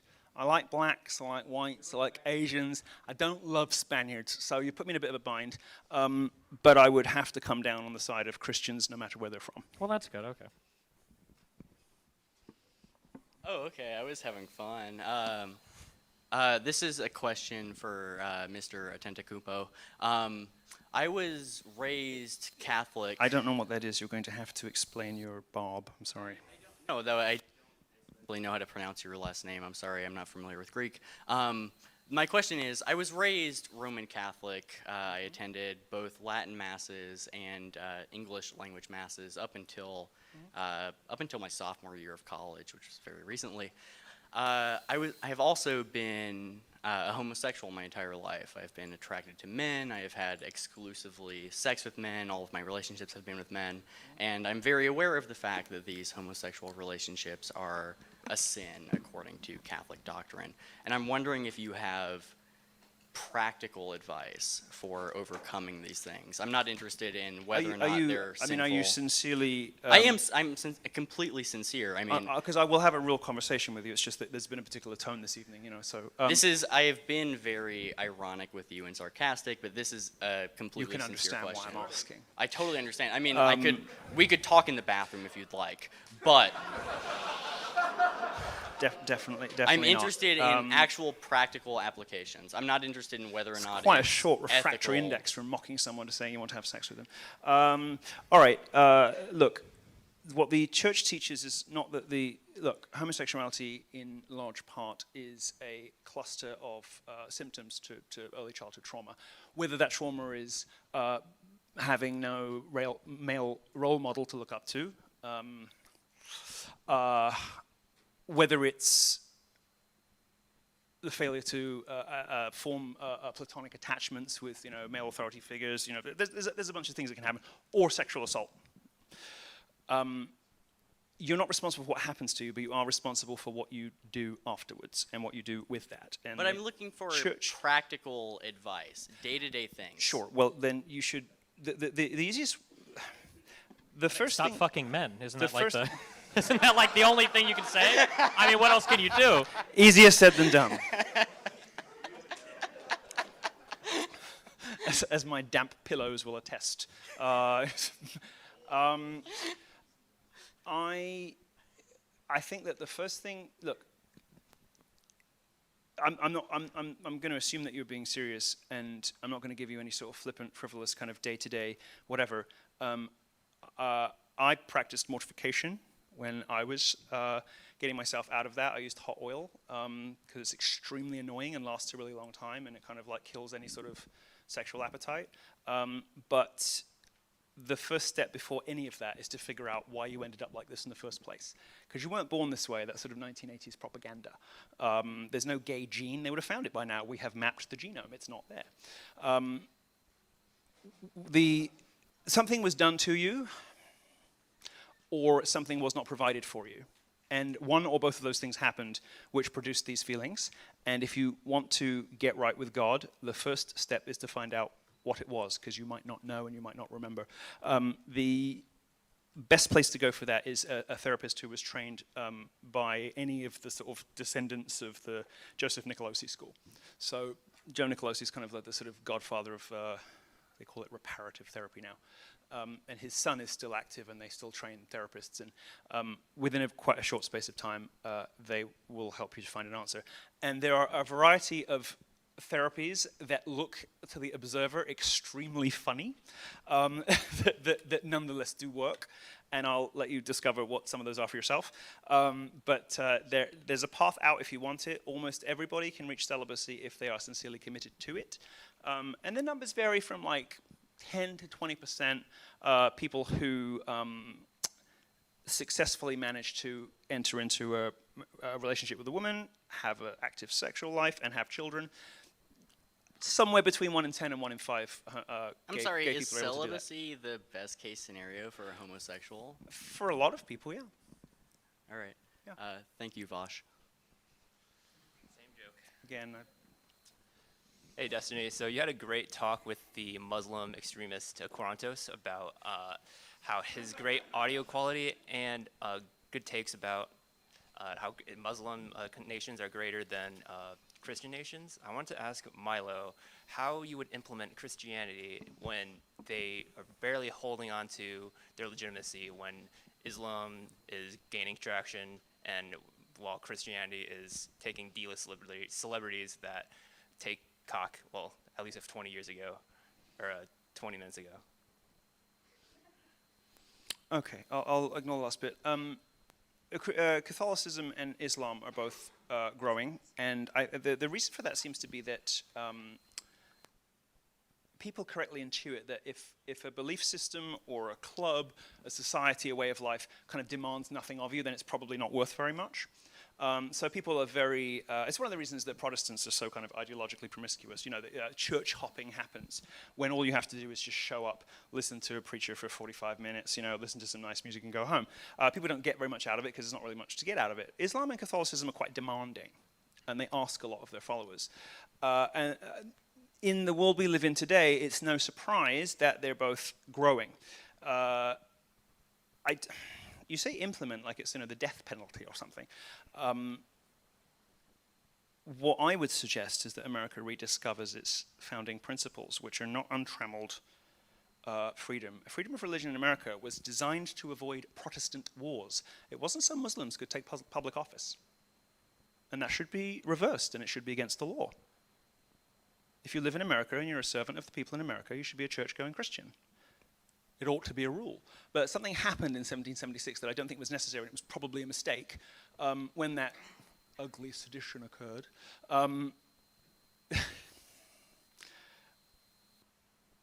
Instead of just throwing out the king, America threw out religion as well, dissociating it from the state, guaranteeing freedom of religion, which is intended just between Protestant denominations, but of course would always blossom out. And then it sort of enshrined the right to commit various infractions against the Ten Commandments, including the First Amendment. I think if you want to sort of reinstitute things, all you really need to do is to return to an understanding that none of this stuff works without Christianity. And one of the ways to communicate that would probably be to reestablish maybe Presbyterianism or Episcopalianism, probably the Episcopal Church, I would guess, since that's the one that most of the presidents seem to go for. It's the church Tucker goes to. It's the National Cathedral in Washington. Most of the elites in the country are pretty happy with Episcopalianism. You know, you get back home to the real religion eventually, but let's start with that. it seems to me that that should be quite quickly reestablished so that all public bodies operate not only in the name of America, but in the name of God. And then if you want to be elected to any kind of public office, you have to be Christian. Well, how would they implement that? Or you don't like the word implement because it sounds like you're forcing them, but it seems like average Americans don't even care about their Christianity and don't even relate their morals to how good their lives are.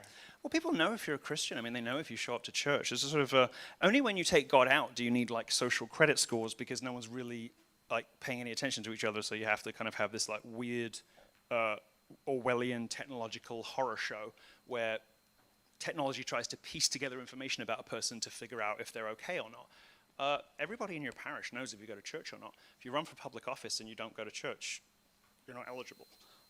And then the onus, falls to you to prove that you are what you purport to be. That doesn't seem to me to be a problem. Anyone who goes to a regular local parish will know that. If you're a Christian, people know. People know when you go to church, and it's a gentler and more sophisticated, and I think more normal form of kind of social currency and social capital than the the horrific Chinese version.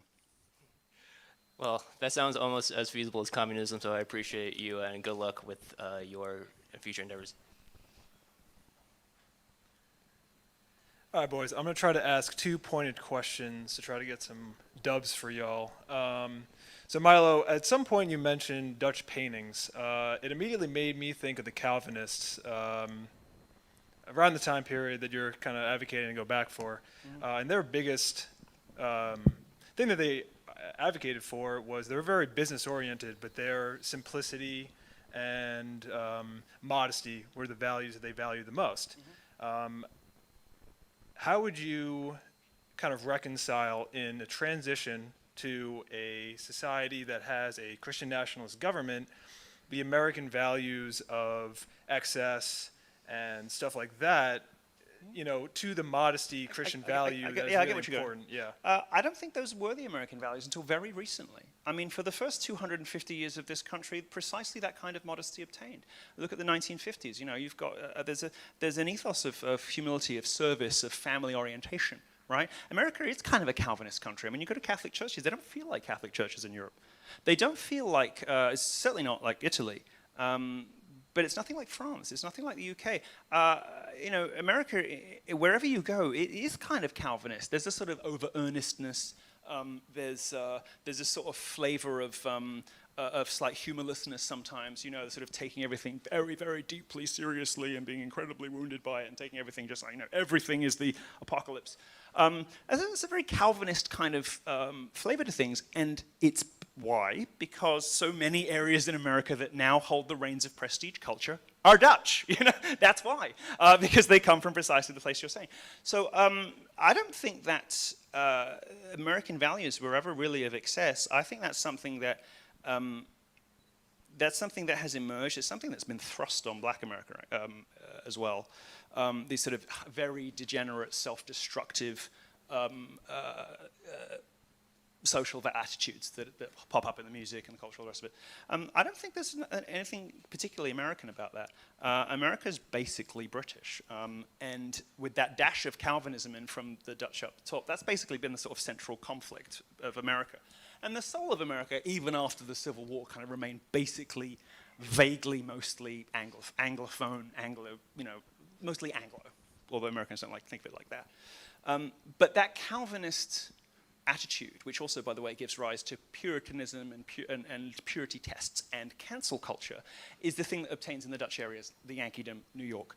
None of this has anything really to do with excess. Excess is a modern phenomenon that's driven by runaway capitalism and by a small group of people highly motivated to wreck the place.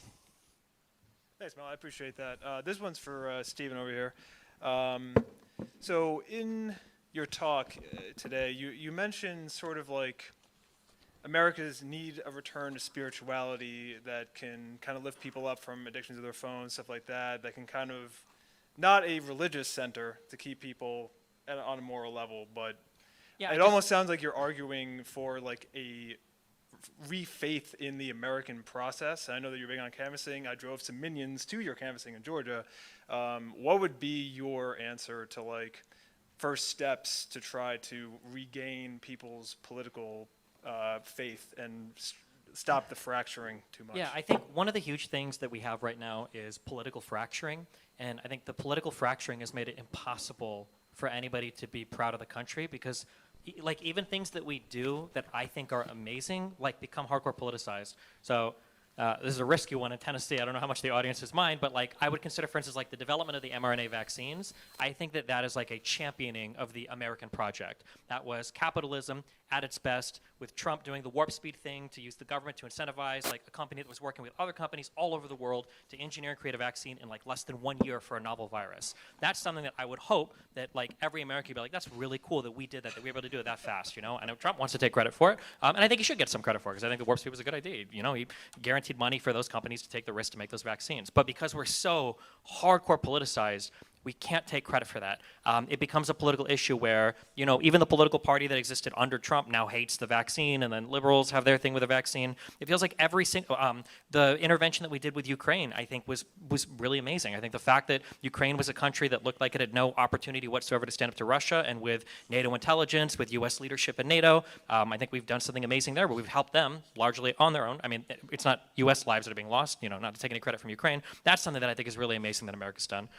Even things like Bush's programs to fight AIDS in Africa, or Bill Gates, you know, funding for malaria in Africa. All of these things, I think, are really amazing projects that America's done, that all of us, irrespective of our political differences, should be able to look at and go, oh, that's really cool. I'm American. America did that, and I feel really proud of it. But nobody does, because instead these are like all political pawns to use in our little arguments on Twitter and stuff for us. So to return to your question, I don't like anybody that says a return to anything because it feels a bit fantastical. I don't know of any society that's ever like said, okay, well, we're going to undo the last 50 years of progress and go back to this thing. I don't think it really works that way, especially with how much technology has changed everything. So we need to be forward-looking, not looking into the past. And I think that forward-looking thing, it has to be with less division, because the more divided we are, the more impossible it is for us to kind of all collectively like work and vie towards one particular thing, which in my hope would be like the American project, you know, however differently we all view it. I just have a quick follow-up question to that. So Yeah, go a for lot it. of the wins that you mentioned were not specifically American government wins. Like a lot of those are private companies, like the mRNA vaccines. Like, yeah, it's a great marvel of science, but a lot of that were, you know, they got funded, but it was private companies that did that. It wasn't the American government that made it. You know what I'm saying? Yeah, but those companies existed in America for a reason. And a lot of the public research that had already been done on like the mRNA process, that stuff spans back to, I think, like the 80s, where people were starting to do that. So we do a lot of public funding for general research, and then we had private American companies. But you're right, it wasn't just the American government. But I mean, I'm an American. Fuck, as Americans, we hate the government, right? I know in Tennessee you guys hate the government, right? Yeah, I'm not saying that like the American government has to do it. I'm saying America as a country has to do it. And sometimes that can be our, you know, our biggest companies. But, you know, like I said before, like it feels like now everybody fucking hates our biggest company. Nobody likes Facebook. Nobody likes ExxonMobil. Nobody likes fucking any huge American company. We all like shit on our companies, and those are like some of the largest things we built as Americans. And it's like, well, fuck, like, yeah, I don't know. It just feels like we're in an area where, I'd be super curious. I did this with Adam Sosnick when I was on his podcast last. Like, when you ask people, like, what are you proud to be an American for? That's a really difficult question to ask a lot of people. I think when I ask my parents, like, I'll get things like, you know, like winning the Cold War, or stuff from like decades and decades ago. And I was like, okay, well, in the past, like, I should be able to say in the past 5 years, really. But like at least in the past like 10 or 20 years, you know, like, are you proud to be an American? You know, people on the left will complain about colonialism and white supremacy, and people on the right, well, now all they complain about is trans people. But like, it just feels like we have nothing that we can kind of all say like, okay, yeah, you know, it sucks that we fought, but like in '69 we went to the moon. Like, we don't have our moon launching now. Oh, I guess aside from the vaccines, I'll give one more example so I'm not too partisan. Elon Musk. I hate that guy, okay? I really do. But Tesla's really fucking cool, and so are the rockets. SpaceX is really cool. Having the rocket come back to the planet is a really fucking cool thing. When we first saw that, I don't know how many people watched that first stream. That was like the coolest fucking thing ever. And this was after we were shipping our astronauts over, I think, to China or Russia to fly on their fucking shuttles to get up to the International Space Station. But that's something like you can't be proud of, because now if I say like, I don't like Elon Musk, but like SpaceX and Tesla are pretty fucking cool. That's like a political talking point now. It's like, wait, you support the white supremacist guy that wants to, you know, bring people like Milo and me back to Twitter? Like, yeah, I don't know. Just the political division makes it impossible for us to have like this shared idea of what it means to be American and what we should be proud of. And I think we need to work on getting that back. I think people like stuff that's good and they don't like stuff that's bad. People don't uniformly hate the government even here. I mean, people know that there are militarized police forces that are a bit sinister. They also know that the local sheriff, if you get pulled over by the sheriff, you're probably okay because they're mostly reasonable people. They're able to distinguish between the government doing its job really well, which doesn't happen very often anymore, and the government doing its job really badly, which happens almost everywhere. And the success of private enterprise in this country is because the government failed. It's not a sign of success, it's a sign of failure. The success of SpaceX tells us only that NASA is more interested in giving Muslims self-esteem about scientific achievements in the Muslim world, where they still think that nuclear reactors are powered by genies and fairies. That's what NASA spent its time doing under Obama. No shit, you can't get to the moon anymore. Taking the shackles off private corporations so they can rape and ruin us all is, of course, going to produce some interesting and impressive economic phenomena. But more often than that, it's going to produce horrors. The vaccine is a horror. This sort of thing, I mean, I don't know how to respond to somebody who thinks that the vaccine is a good idea. My communist friends no longer think that it was a good idea. I mean, you could try with evidence. I know that it's painful for you, but... The evidence of what? The fact that the most vaccinated countries in the world, the ones where everyone's dropping dead, the fact that it was never a problem in the first place, the fact that we should only ever have asked the old people to maybe stay in for a few months. I mean,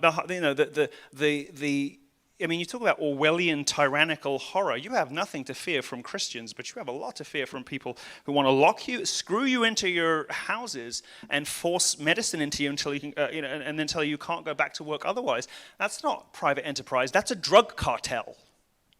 And that's what America has, because America hasn't really had properly functioning capitalism for quite some time. It's got nepotism. It's got all kinds of deeply, deeply corrupt late-stage sort of intertwining of government and business. And all of that is a sign of the failure of government, not the success of America. Thank you all so much. Hey, Milo. If Christian nationalism were to succeed, God willing, what measures would need to be taken to make sure it wasn't subverted? You mentioned that in order to run for public office, you need to be Christian, but like what policies specifically would need to be taken in order to make sure Christian nationalism wasn't subverted in America? I mean, you can't know another man's heart, so you can never know if somebody is all that they claim publicly to be. But when we elect politicians, it kind of doesn't matter. That's really a matter for their consciences and for God, because if somebody looks like a Christian, acts like a Christian, goes to church and says Christian things on TV, passes Christian laws, invites Christians to the White House when they get elected. I mean, Trump, I'm under no illusions about Trump being some kind of religious leader. Give me a break. This is not somebody who can lead a kind of authentic religious revival in politics. No. But he was very good to Christians, first president to show up for the March for Life, first president to invite the number of evangelical preachers that he just was, and so on and so forth. I think that's good enough. That's fine. So as long as somebody is, doing all the stuff they're supposed to be doing, what they do in their private life, if they're elected officials, as long as they are not letting those values spread into the way they govern, we can afford, at least at first, to be relatively lenient about. Later, who knows? But no, I mean, if somebody, like I say, if somebody acts and governs and passes laws like a Christian, I think people will know if they're Christian. Right. No, I was asking about like what those actual policies would be after those Christians were elected, like to make sure that it wasn't subverted in the future. Well, I see.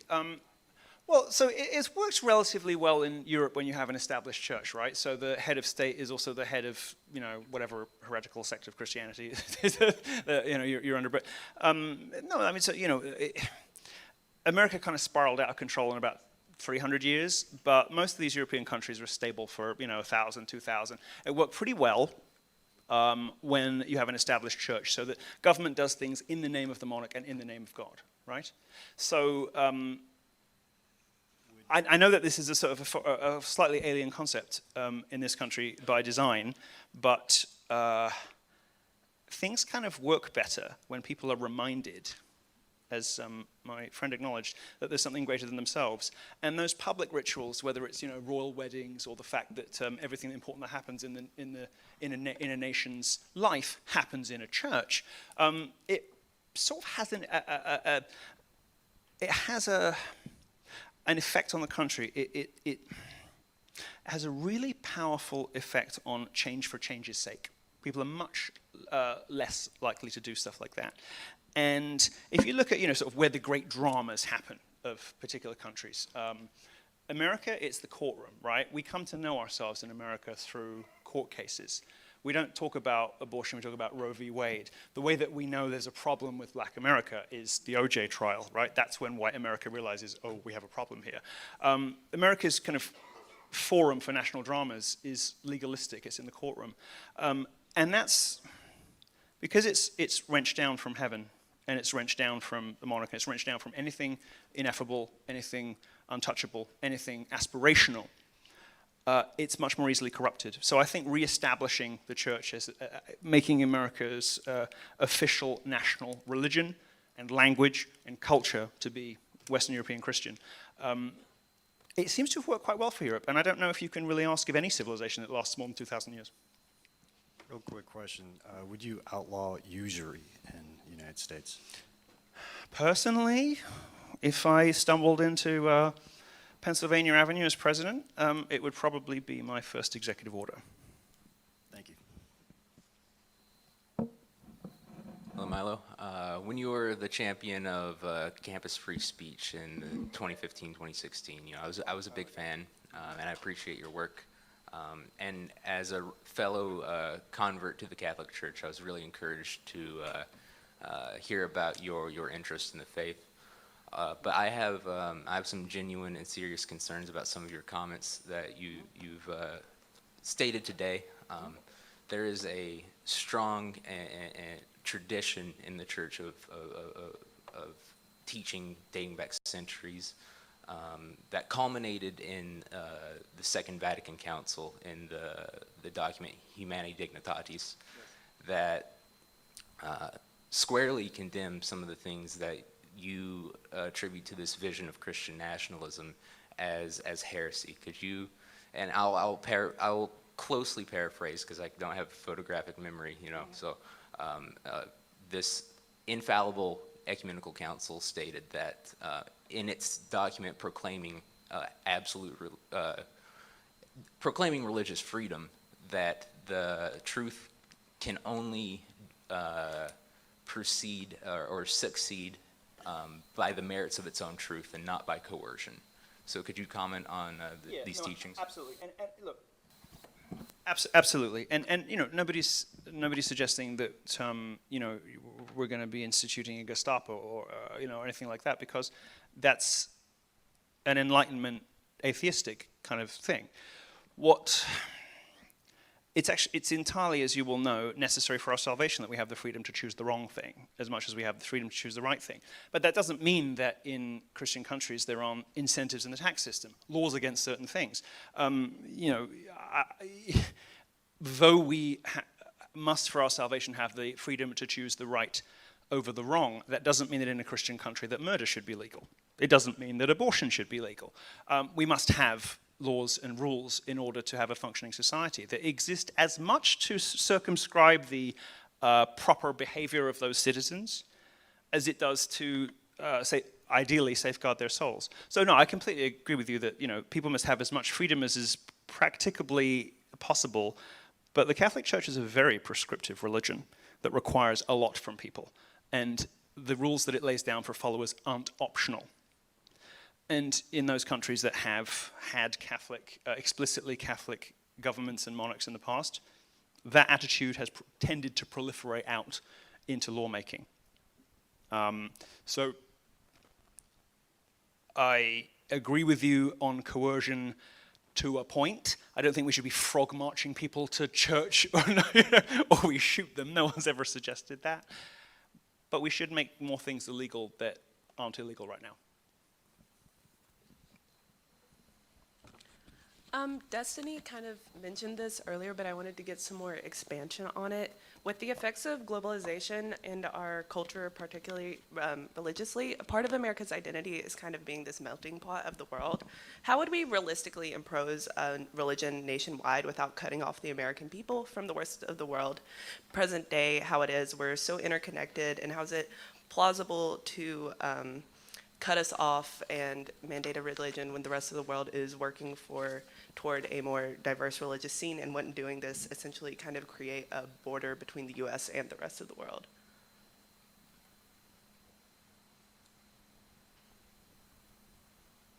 I thought that was for you.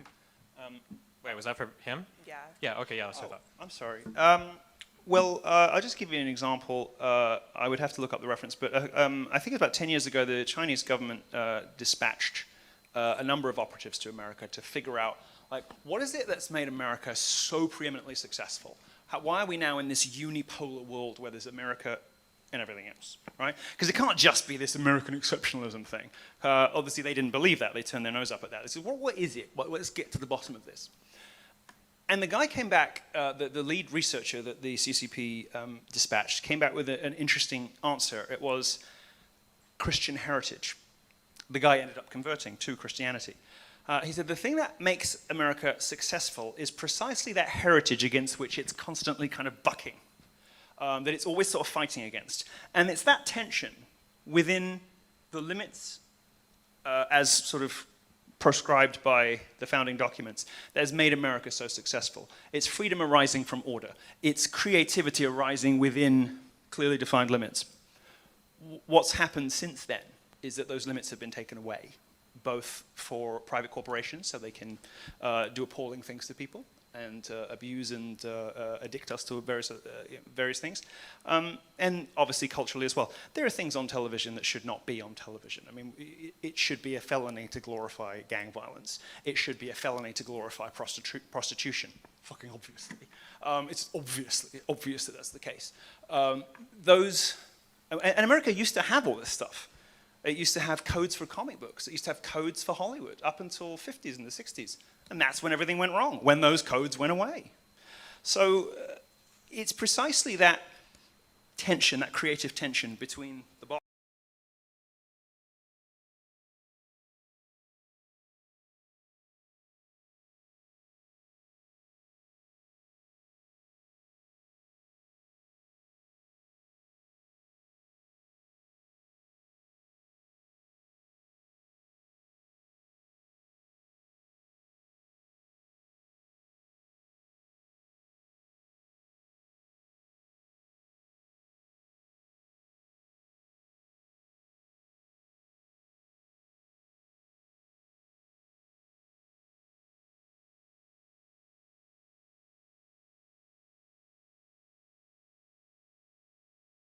I have loved hearing like aspects of both folks tonight, genuinely. I first got a glimpse of Stephen on Timcast a couple weeks ago, the day I got tickets for this. So I was like, wow. And I actually enjoyed hearing what you had to say then there as well too. Christian here, and I wanted to ask this, like, if you break it down to the like bare bones, religion is order. Would you guys agree with that? Like it builds a semblance of a structure of order. Yeah, I mean, it provides a framework, builds a box, builds a wall, however you want to put it. Yeah, we can't think clearly or properly unless we can build walls, meaning unless we can distinguish some things from other things. And, you know. Yeah, I would say the way that I view is like religion easily gives us a framework for ethics. It gives us a metaphysical understanding of the world, like where do things come from, and then it gives us like an epistemic understanding of the world. How do I know what's true or what's not true? I think religion like very easily packages those three things up. It gives it to us. We don't have to think about it, and then we focus on things like how do I make my wife happy or how do I take care of my children without having to do all the work with the other stuff too. How are you getting on with keeping your wife happy? Better than you are with your ex-husband. I don't know. He just got a Ferrari. He seems all right. The point I'm getting at is if you look at Council of Nicaea, 350 AD to now, same pages in the book, same laws, same directives that we've been given as Christians.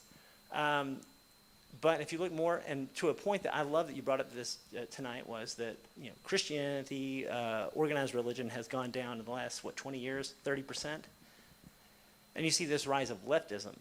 And you see this rise of people talking, or at least having a malleable framework that they just keep changing. And how dangerous that can be. Because, I mean, Hillary Clinton totally against gay marriage. Come to a presidential election. Oh, this is wrong that this was ever prevented from ever happening. She's pushing DOMA the entire time up until this point. So don't you think it's a little dangerous for left-wing protagonists to have this ever-changing doctrine, whereas other religions have had thousands and thousands of years to just follow the same mindset, the same order? I think that, so while the texts themselves haven't changed, I feel like religious practices have kind of adapted to the modern era. I'll speak very narrowly about my religious experience and then more broadly. Very narrowly, I was a Catholic, and I'm from Omaha, Nebraska. In our archdiocese there, we had multiple Catholic churches, and just the divergence in thought around, for instance, gay people was wildly different from one church to another. In one church, we had very traditional preachers, almost resembled my girlfriend's Baptist church, like very, very, very hardcore people, very traditional, no children, no noises. There was like a glass room. They didn't really even want you to bring your kids there. And then in the other one, it was a way more friendly, more geared towards young people. I think we had, I don't know if every Christian church had like the 26-year-old guy that was like leading like the band for doing the music, and they had like drums and guitars and stuff. And that was it was like a night and day difference in those churches. That was just in my city. I can't imagine like worldwide how different it is. And then I look at people like Muslims, and you know we can talk about like Islamic extremism. If we look at the I'll hit on the gay thing again. In the United States, Muslims as a whole are more favorable towards homosexuality than the average American population, which is wild, right? Compared to other countries where there are some Islamic populations that still, you know, kill gay people, assuming you have enough witnesses or however it works in some of those countries today, or at the very least they try to make it illegal. So all of this is to say that, like, while I think that sometimes Christians or Muslims or any of the Abraham or any religion, they'll kind of lean on their text and they'll say, well, this is unchanging, and we've got the same text throughout all the time. I feel like the job of the community leaders, the preachers that do the sermons, that talk to the community, are constantly trying to, I don't want to say reinterpret, because that's not really right, but they're constantly trying to like adapt and readapt the teachings to make them fit in your modern day life, you know? Like, what would Jesus say to a kid that's paying, more attention to his iPhone than his mom or dad telling him how to do chores? You're not going to find, Steve Jobs in the Bible, but you can still get teachings out of that. So, it's difficult, but I think that religion still changes and adapts, like anything else does, even if the text itself doesn't change. Was that okay? Or? Well, yeah, the point I was making was, no, thank you. The point I was making was how the left keeps moving goalposts. Mm-hmm. They are, progressive, right? Yeah. They're moving goalposts. Tomorrow they may be completely against transgender, anything revolving transgender. They could be if it lost votes. Sure. And you see that time and time and time again. Whereas conservatism, by definition, is kind of holding back towards days of yore, I guess. Maybe. I feel like both sides have changed a lot. So, like, for instance, if we, like, I think neocon is like a slur to conservatives, right? If you were to compare, like, the Bush-era conservatives, those guys, to, like, the MAGA people today, these guys will hate each other, right? Because Bush-era conservatives are, like, pro-corporation, pro-Iraq, pro-Afghanistan, generally speaking, and the Trump guys are like, I hate big companies, no foreign wars whatsoever, screw all of that stuff. So I feel like conservatives have changed a bit, too. I agree that, like, obviously progressives are pushing the envelope quite a bit, and conservatives are kind of, saying like, well, hold on. But like their movement is growing and evolving as well, I would say. Well, the relative change is night and day, though. You can't compare the two. And I have to, I have never in my life gone into a Latin Mass church where people are boxed off. I think you just made that up. If you didn't, please tell us what church it is, because that's not Catholic teaching. Sure. One of the pairs I went to was St. Leo, the 10th in Omaha, Nebraska. They have like a whole little glass enclosure. You can go into the church and you can see where the children are. I've been in plenty of Catholic churches that do exactly this for screaming children. Sounds like you haven't been in a church before, Milo. But go ahead. I have been to, you leveled the charge against traditionalist Catholics, and I've been to Latin Masses with the FSSP and ICK and even SSPX all over the country for years. I must just have missed the churches you're going to, which is weird. As far as Muslims being more pro-gay, well, there's two things to say about that. One, I guess that disproves the case that immigrants are going to bring conservative values with them, so we should definitely close the borders.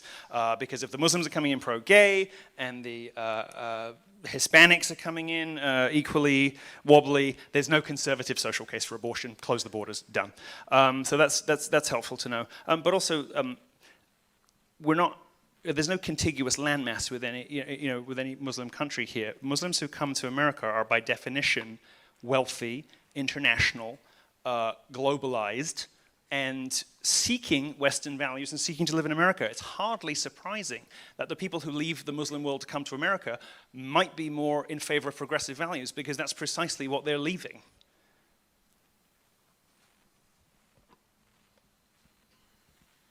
Hello, it's nice to see both of you. I'm also from Omaha, Nebraska, and I can tell you at least 3 other names of churches: St. Wenceslaus, St. Robert's, and St. Cecilia's, and one of them is contritional. They all do the same thing, where they put the children in the back. I'm not going to pretend it's a state I know well. So if that happens in that particular state, that's pretty gross. I also lived overseas in Germany. They also had that as well, in very traditional cathedrals. My question is for you, Mr. Yiannopoulos. It has to do with, why should we assume that a Christian nation returning to its Christian values, if we buy into the premise that this is a Christian nation, and it is a Christian nation because, as I understand it, because the founders were Christian, and therefore somehow that also influenced the text of the Constitution, the Bill of Rights, and the Declaration of Independence, and that is what therefore makes this a Christian nation. My question to you is this return then, why should we assume that that would be friendly to all denominations, including Roman Catholics? And so my family is Roman Catholic, and I'm sure that you can appreciate this as someone who is deeply Catholic. Roman Catholics do not have a great history in this country. No, it's quite an anti-Catholic culture in this country. The Know Nothing Party of the 1850s, the first Roman Catholic president was John F. Kennedy. KKK went after Catholics just like they did blacks. And this was all done in the name of Christian nationalism. And it was not done in the name of Christian nationalism, because that term did not exist. Well, it was attached to the same ideology at the time. Was it? Because you sort of did this sort of vague sketching of how somebody might come to a conclusion that since the founders were sort of Christian, then we should be sort of Christian too. But I gave you a much more precise and crisp and specific explanation than that, didn't I? What I said was that these documents were constructed outsourcing morality to Christianity, disestablishing the church, and that Adams said that they were constructed for immoral and religious people, and at that time he meant Christian. I also mentioned, and I did find the judge's name, it wasn't Ring Christos, I misspoke. It was William O. Douglas, who is one of the most famously left-wing Supreme Court justices of all time. And his quote was, "We are a religious people whose institutions presuppose a supreme being. The highest court of this land has confirmed repeatedly that America has a Christian foundation." So I think it's a bit unfair of you to sort of suggest that I was like gesturing vaguely at the founders and saying, well, since they're sort of Christian, then we've got a sort of Christian inheritance. I made a very specific and crisp explanation about the founding of this country. So let's just be clear on that before we proceed. Next up, I share your... Can I ask a question on that? Why we keep saying this, it was so clearly a Christian nation. Why is it so curiously absent from all of our founding documents? Well, it was done on purpose, and it's not. It's not absent from Lincoln.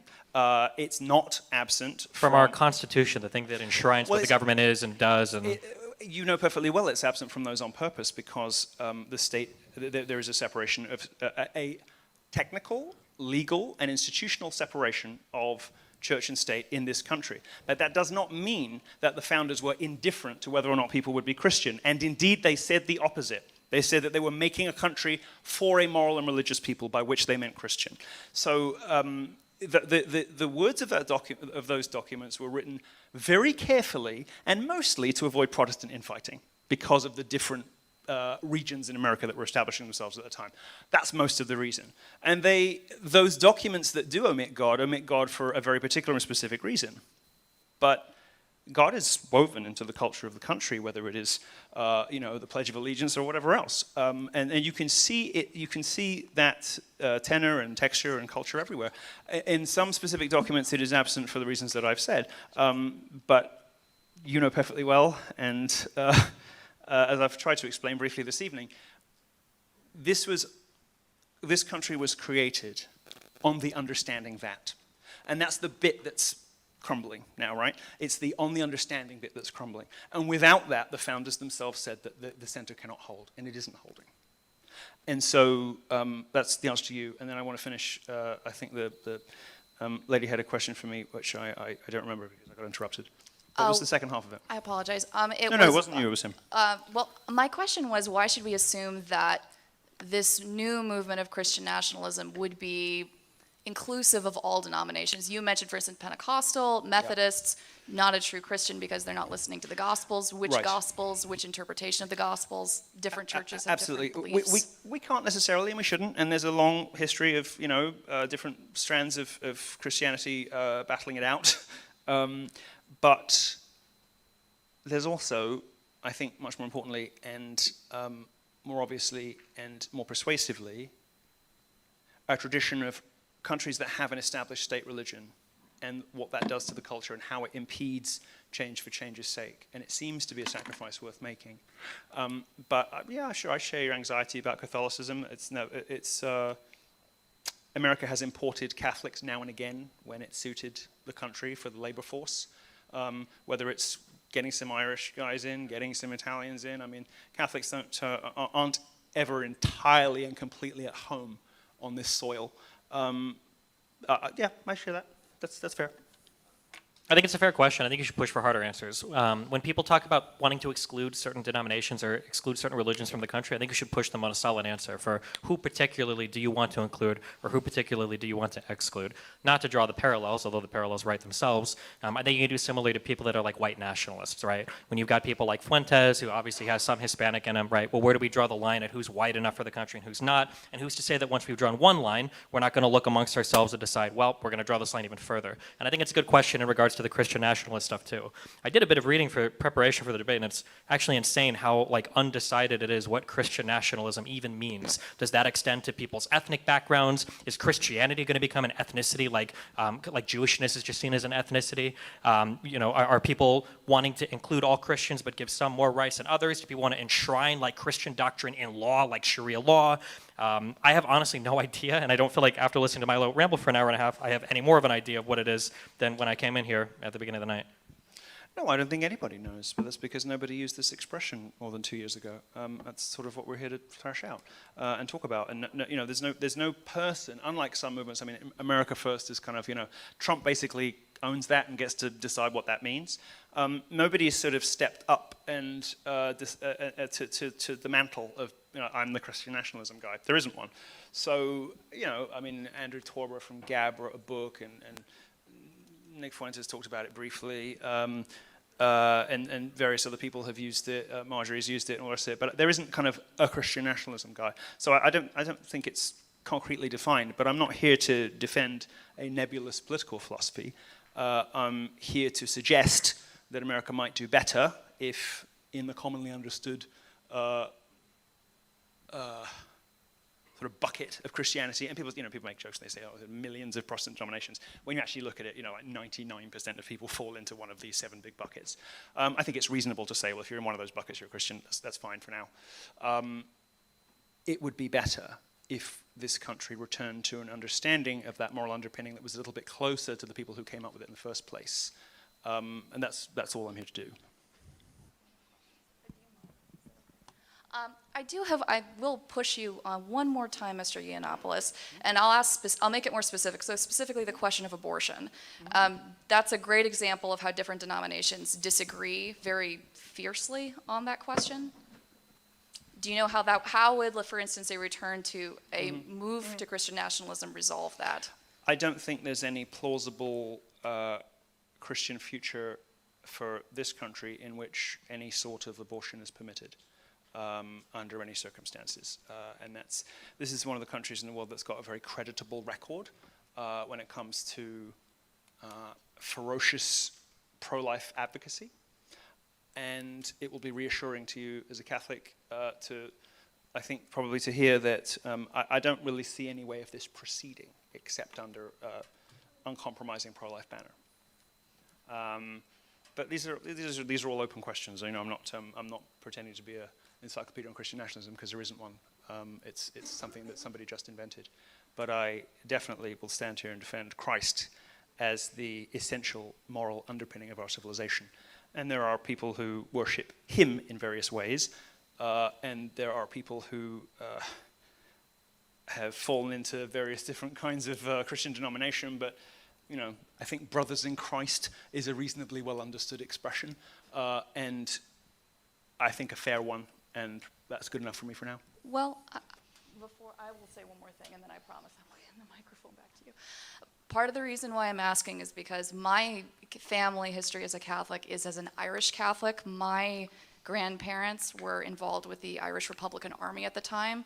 The differences between Catholicism and Protestantism in Ireland during that time resulted in cars being blown up. It was a severe, it was not a But you peaceable also know place. that there are a lot of other factors involved in there to do with borders, the English. I mean, there's a lot that went into that, right? It wasn't as simple as this is a religious conflict between North and South. It was, I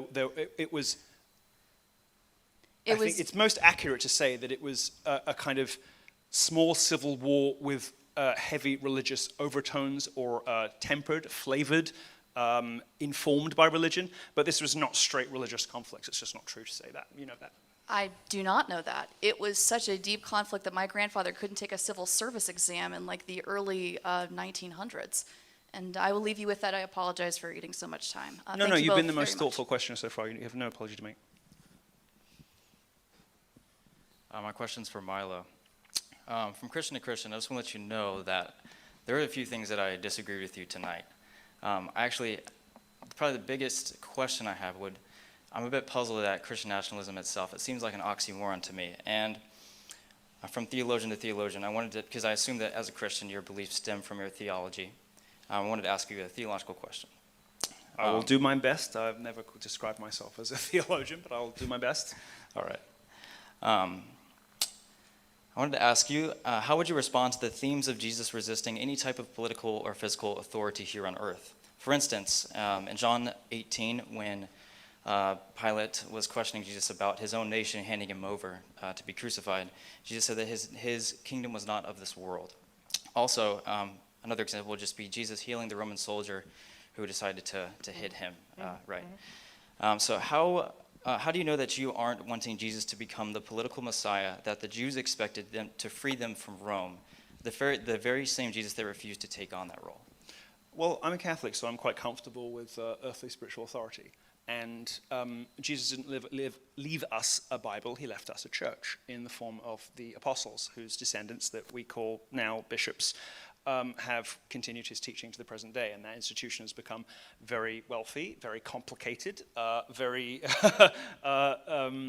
difficult to generalize about, and very controversial, I suppose, if from one particular point of view. Christ left us an institution. He birthed one when he said, "On this rock I build my church." He left us an institution. The fact that he destroyed a lot of bad ones when he was here only really serves to underscore the point. So it's just a difference in authority. Can you, well, there's a valid, legitimate authority, which is authority stemming from Christ, which is the descendants of the apostles, the See of St. Peter. Wait, can you reread the last part of that question? Sorry. Sure. I said, how do you know that you aren't wanting Jesus to become the same political Messiah that the Jews expected to free them from Rome? Okay, I'm taking a stab at it. It's been a long time, but isn't this what the render unto Caesar quote meant? That there are going to be things that exist in the domain of government where you have obligations and responsibility to the state, but those things exist separate to the obligations you have to your church and your family, so you can still live your best life being a Christian without expecting that to also fulfill like the political goals of your nation, no? Correct, which is why we don't necessarily need Trump to be the most morally perfect person in order for him to be a good president. Exactly. Yeah, I think Jesus' main point was just that he wasn't aiming for political power, and neither should his followers. That was pretty much what I got out of that. Yes, that's fair, but that's a different question. But that's fair. Thank you, everybody, for the great questions. Now we're going to do closings real quick, and then we're going to have to head out of here.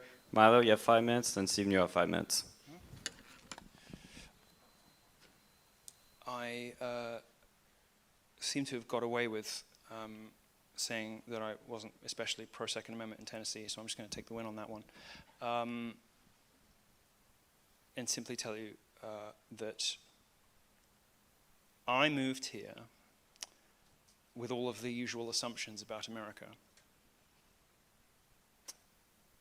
And having been here, it's sort of a difficult thing to hear, really, but America is one of those countries that you sort of, what's that old quote? America always does the right thing once it's tried everything else first.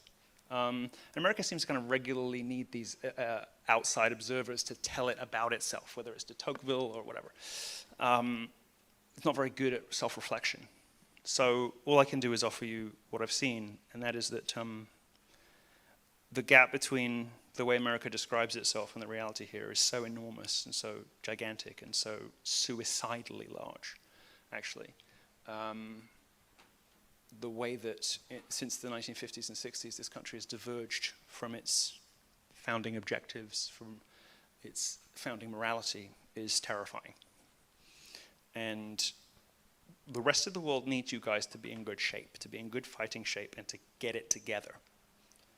Because we don't have many other options. China, Russia, oblivion, right? I do still think that the world's in good shape when America's in good shape. But it hasn't been for nearly 100 years now. You haven't won a war in 75 years. Do you know that? 75 years America hasn't won a war. Things are going very, very badly wrong here, and we need you. But we need you to be strong, we need you to be healthy, we need you to be wholesome, and we need you to be moral. We need that from you. Even though you're, our child in some ways, you've grown big and you've grown strong, and you're our protector. But our protector now is writhing on the ground, diseased, shrieking, blinded, and pathetic. And we've gone outside in the rest of the world from admiring this country, from moving here because we love the idea of its values so much, to being confronted with the ugly reality that America's greatest export is now sodomy and vaccines and stuff like that. And that's not what it was supposed to be. So I would kind of encourage you to reflect on whether anybody is happier or better off, wealthier, doing better in 2023 than they were in 1953. And to say that clocks can't be turned back is just historically ignorant. It's just completely wrong. But what normally happens is they're turned back very violently. What normally happens is that they're turned back by force, and they're turned back too far, or they're turned into something ugly.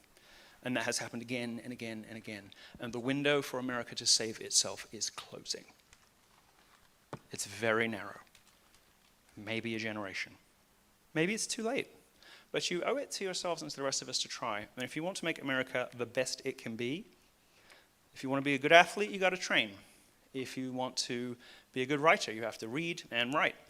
If you want to be a good America, you got to go to church. Thank you.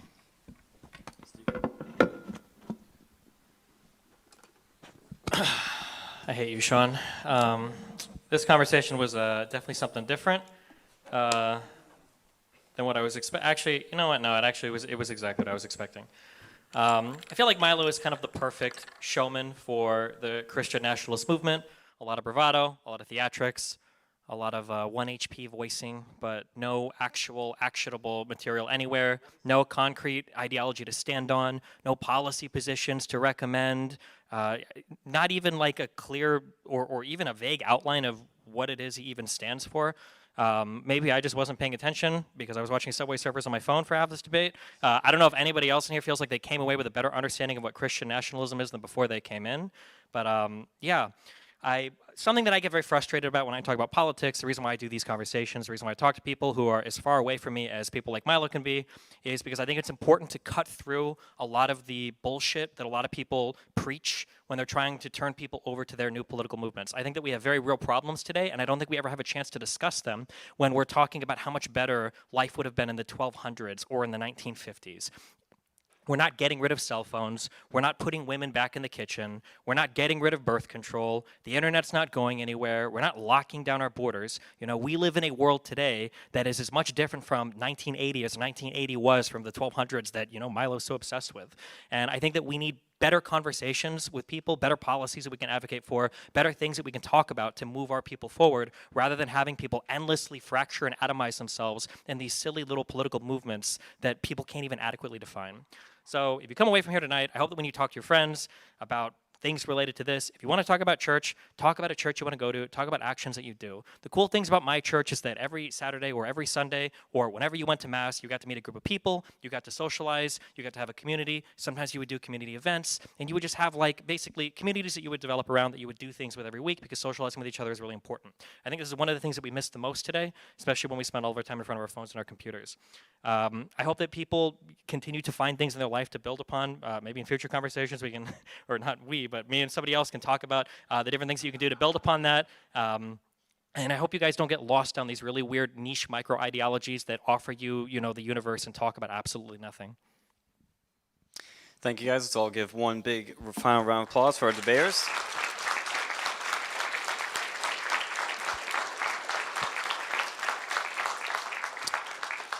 I just want to thank several people that made this event possible before we leave and do the meet and greet and then I'll head out. First of all, I'd like to thank the exec board here at our University of Tennessee chapter. James, everybody's been amazing, and I'm so proud of everybody, all the work they put in. They made this event happen. For all the flyers they had to put up and get torn down every day by all the people that don't even want to see this debate happen. So it was fantastic. All the work you guys put in, all the volunteers who've helped out, and everybody who's bought tickets for this. I know there's some free ones here, but everybody who's bought tickets, you've helped us make this happen and afford it. So your money is going to good use. And everybody more behind the scenes have helped. The Knoxville Convention Center have been amazing. Both times we've been here, they've been absolutely amazing. I love working with them. We're just going to do everything here now. We're always trying to find new venues, but this is just the best. And Superset Media for designing our motion graphics, and our amazing cameraman in the back, I won't dox you, has been amazing and has helped us with every event, making these live streams possible. So lastly, I want to thank all the friends who have been helping us and supporting us too. As we had people coming out from, I heard some people were driving 12 hours, some people flew out, some close friends of mine I picked up at the airport yesterday to help out with this. So there are a lot of people all over the country that have helped out and make this possible and are making future chapters and events happen as well. So I am tremendously grateful and thankful for everybody's work they put into this. And if you want to follow these guys and see where they're going next and what they're doing, Milo is pretty much only on Telegram. So you can go to t.me/Milo Clinic, and you can keep up with everything he is saying there. And for Destiny, go to destiny.gg, and you can find his stream and all of his social media is there as well. And if you want to start a chapter with us or come to our next events, we have one coming up in South Carolina next week, and then hopefully, fingers crossed, Penn State real soon. We're going to have some really special plan for that after try to bring Gavin McGinnis and Alex Stein, and somebody spin Alex Stein and try to get the event canceled, and they ended up doing it, unfortunately. So we might have some very special plan for that. But if you want to do that, go to uncensoredamerica.us. And if you would like to vote in the final poll as to who you thought won the debate, we're going to have somebody at the door with cards, and you can vote as to who you thought won the debate, so we can see how you felt before this and how you felt after, and we'll post results on Twitter. So thank everybody so much for coming out, and if you're a backstage ticket holder, please start lining up here for the meet and greet. We'll have do that real quickly, and then we'll have to get out of here. Thank you guys so much.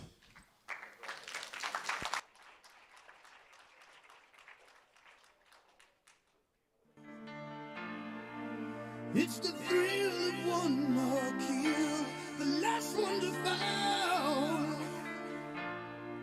We'll never sacrifice.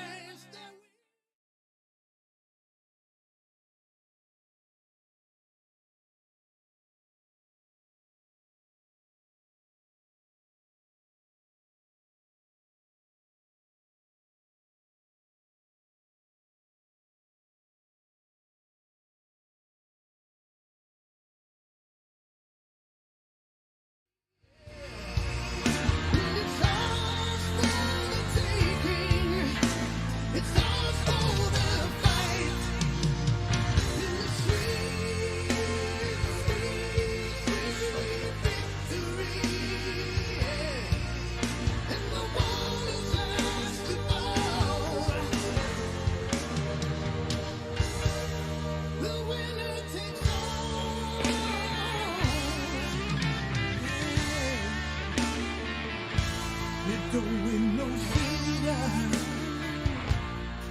Who is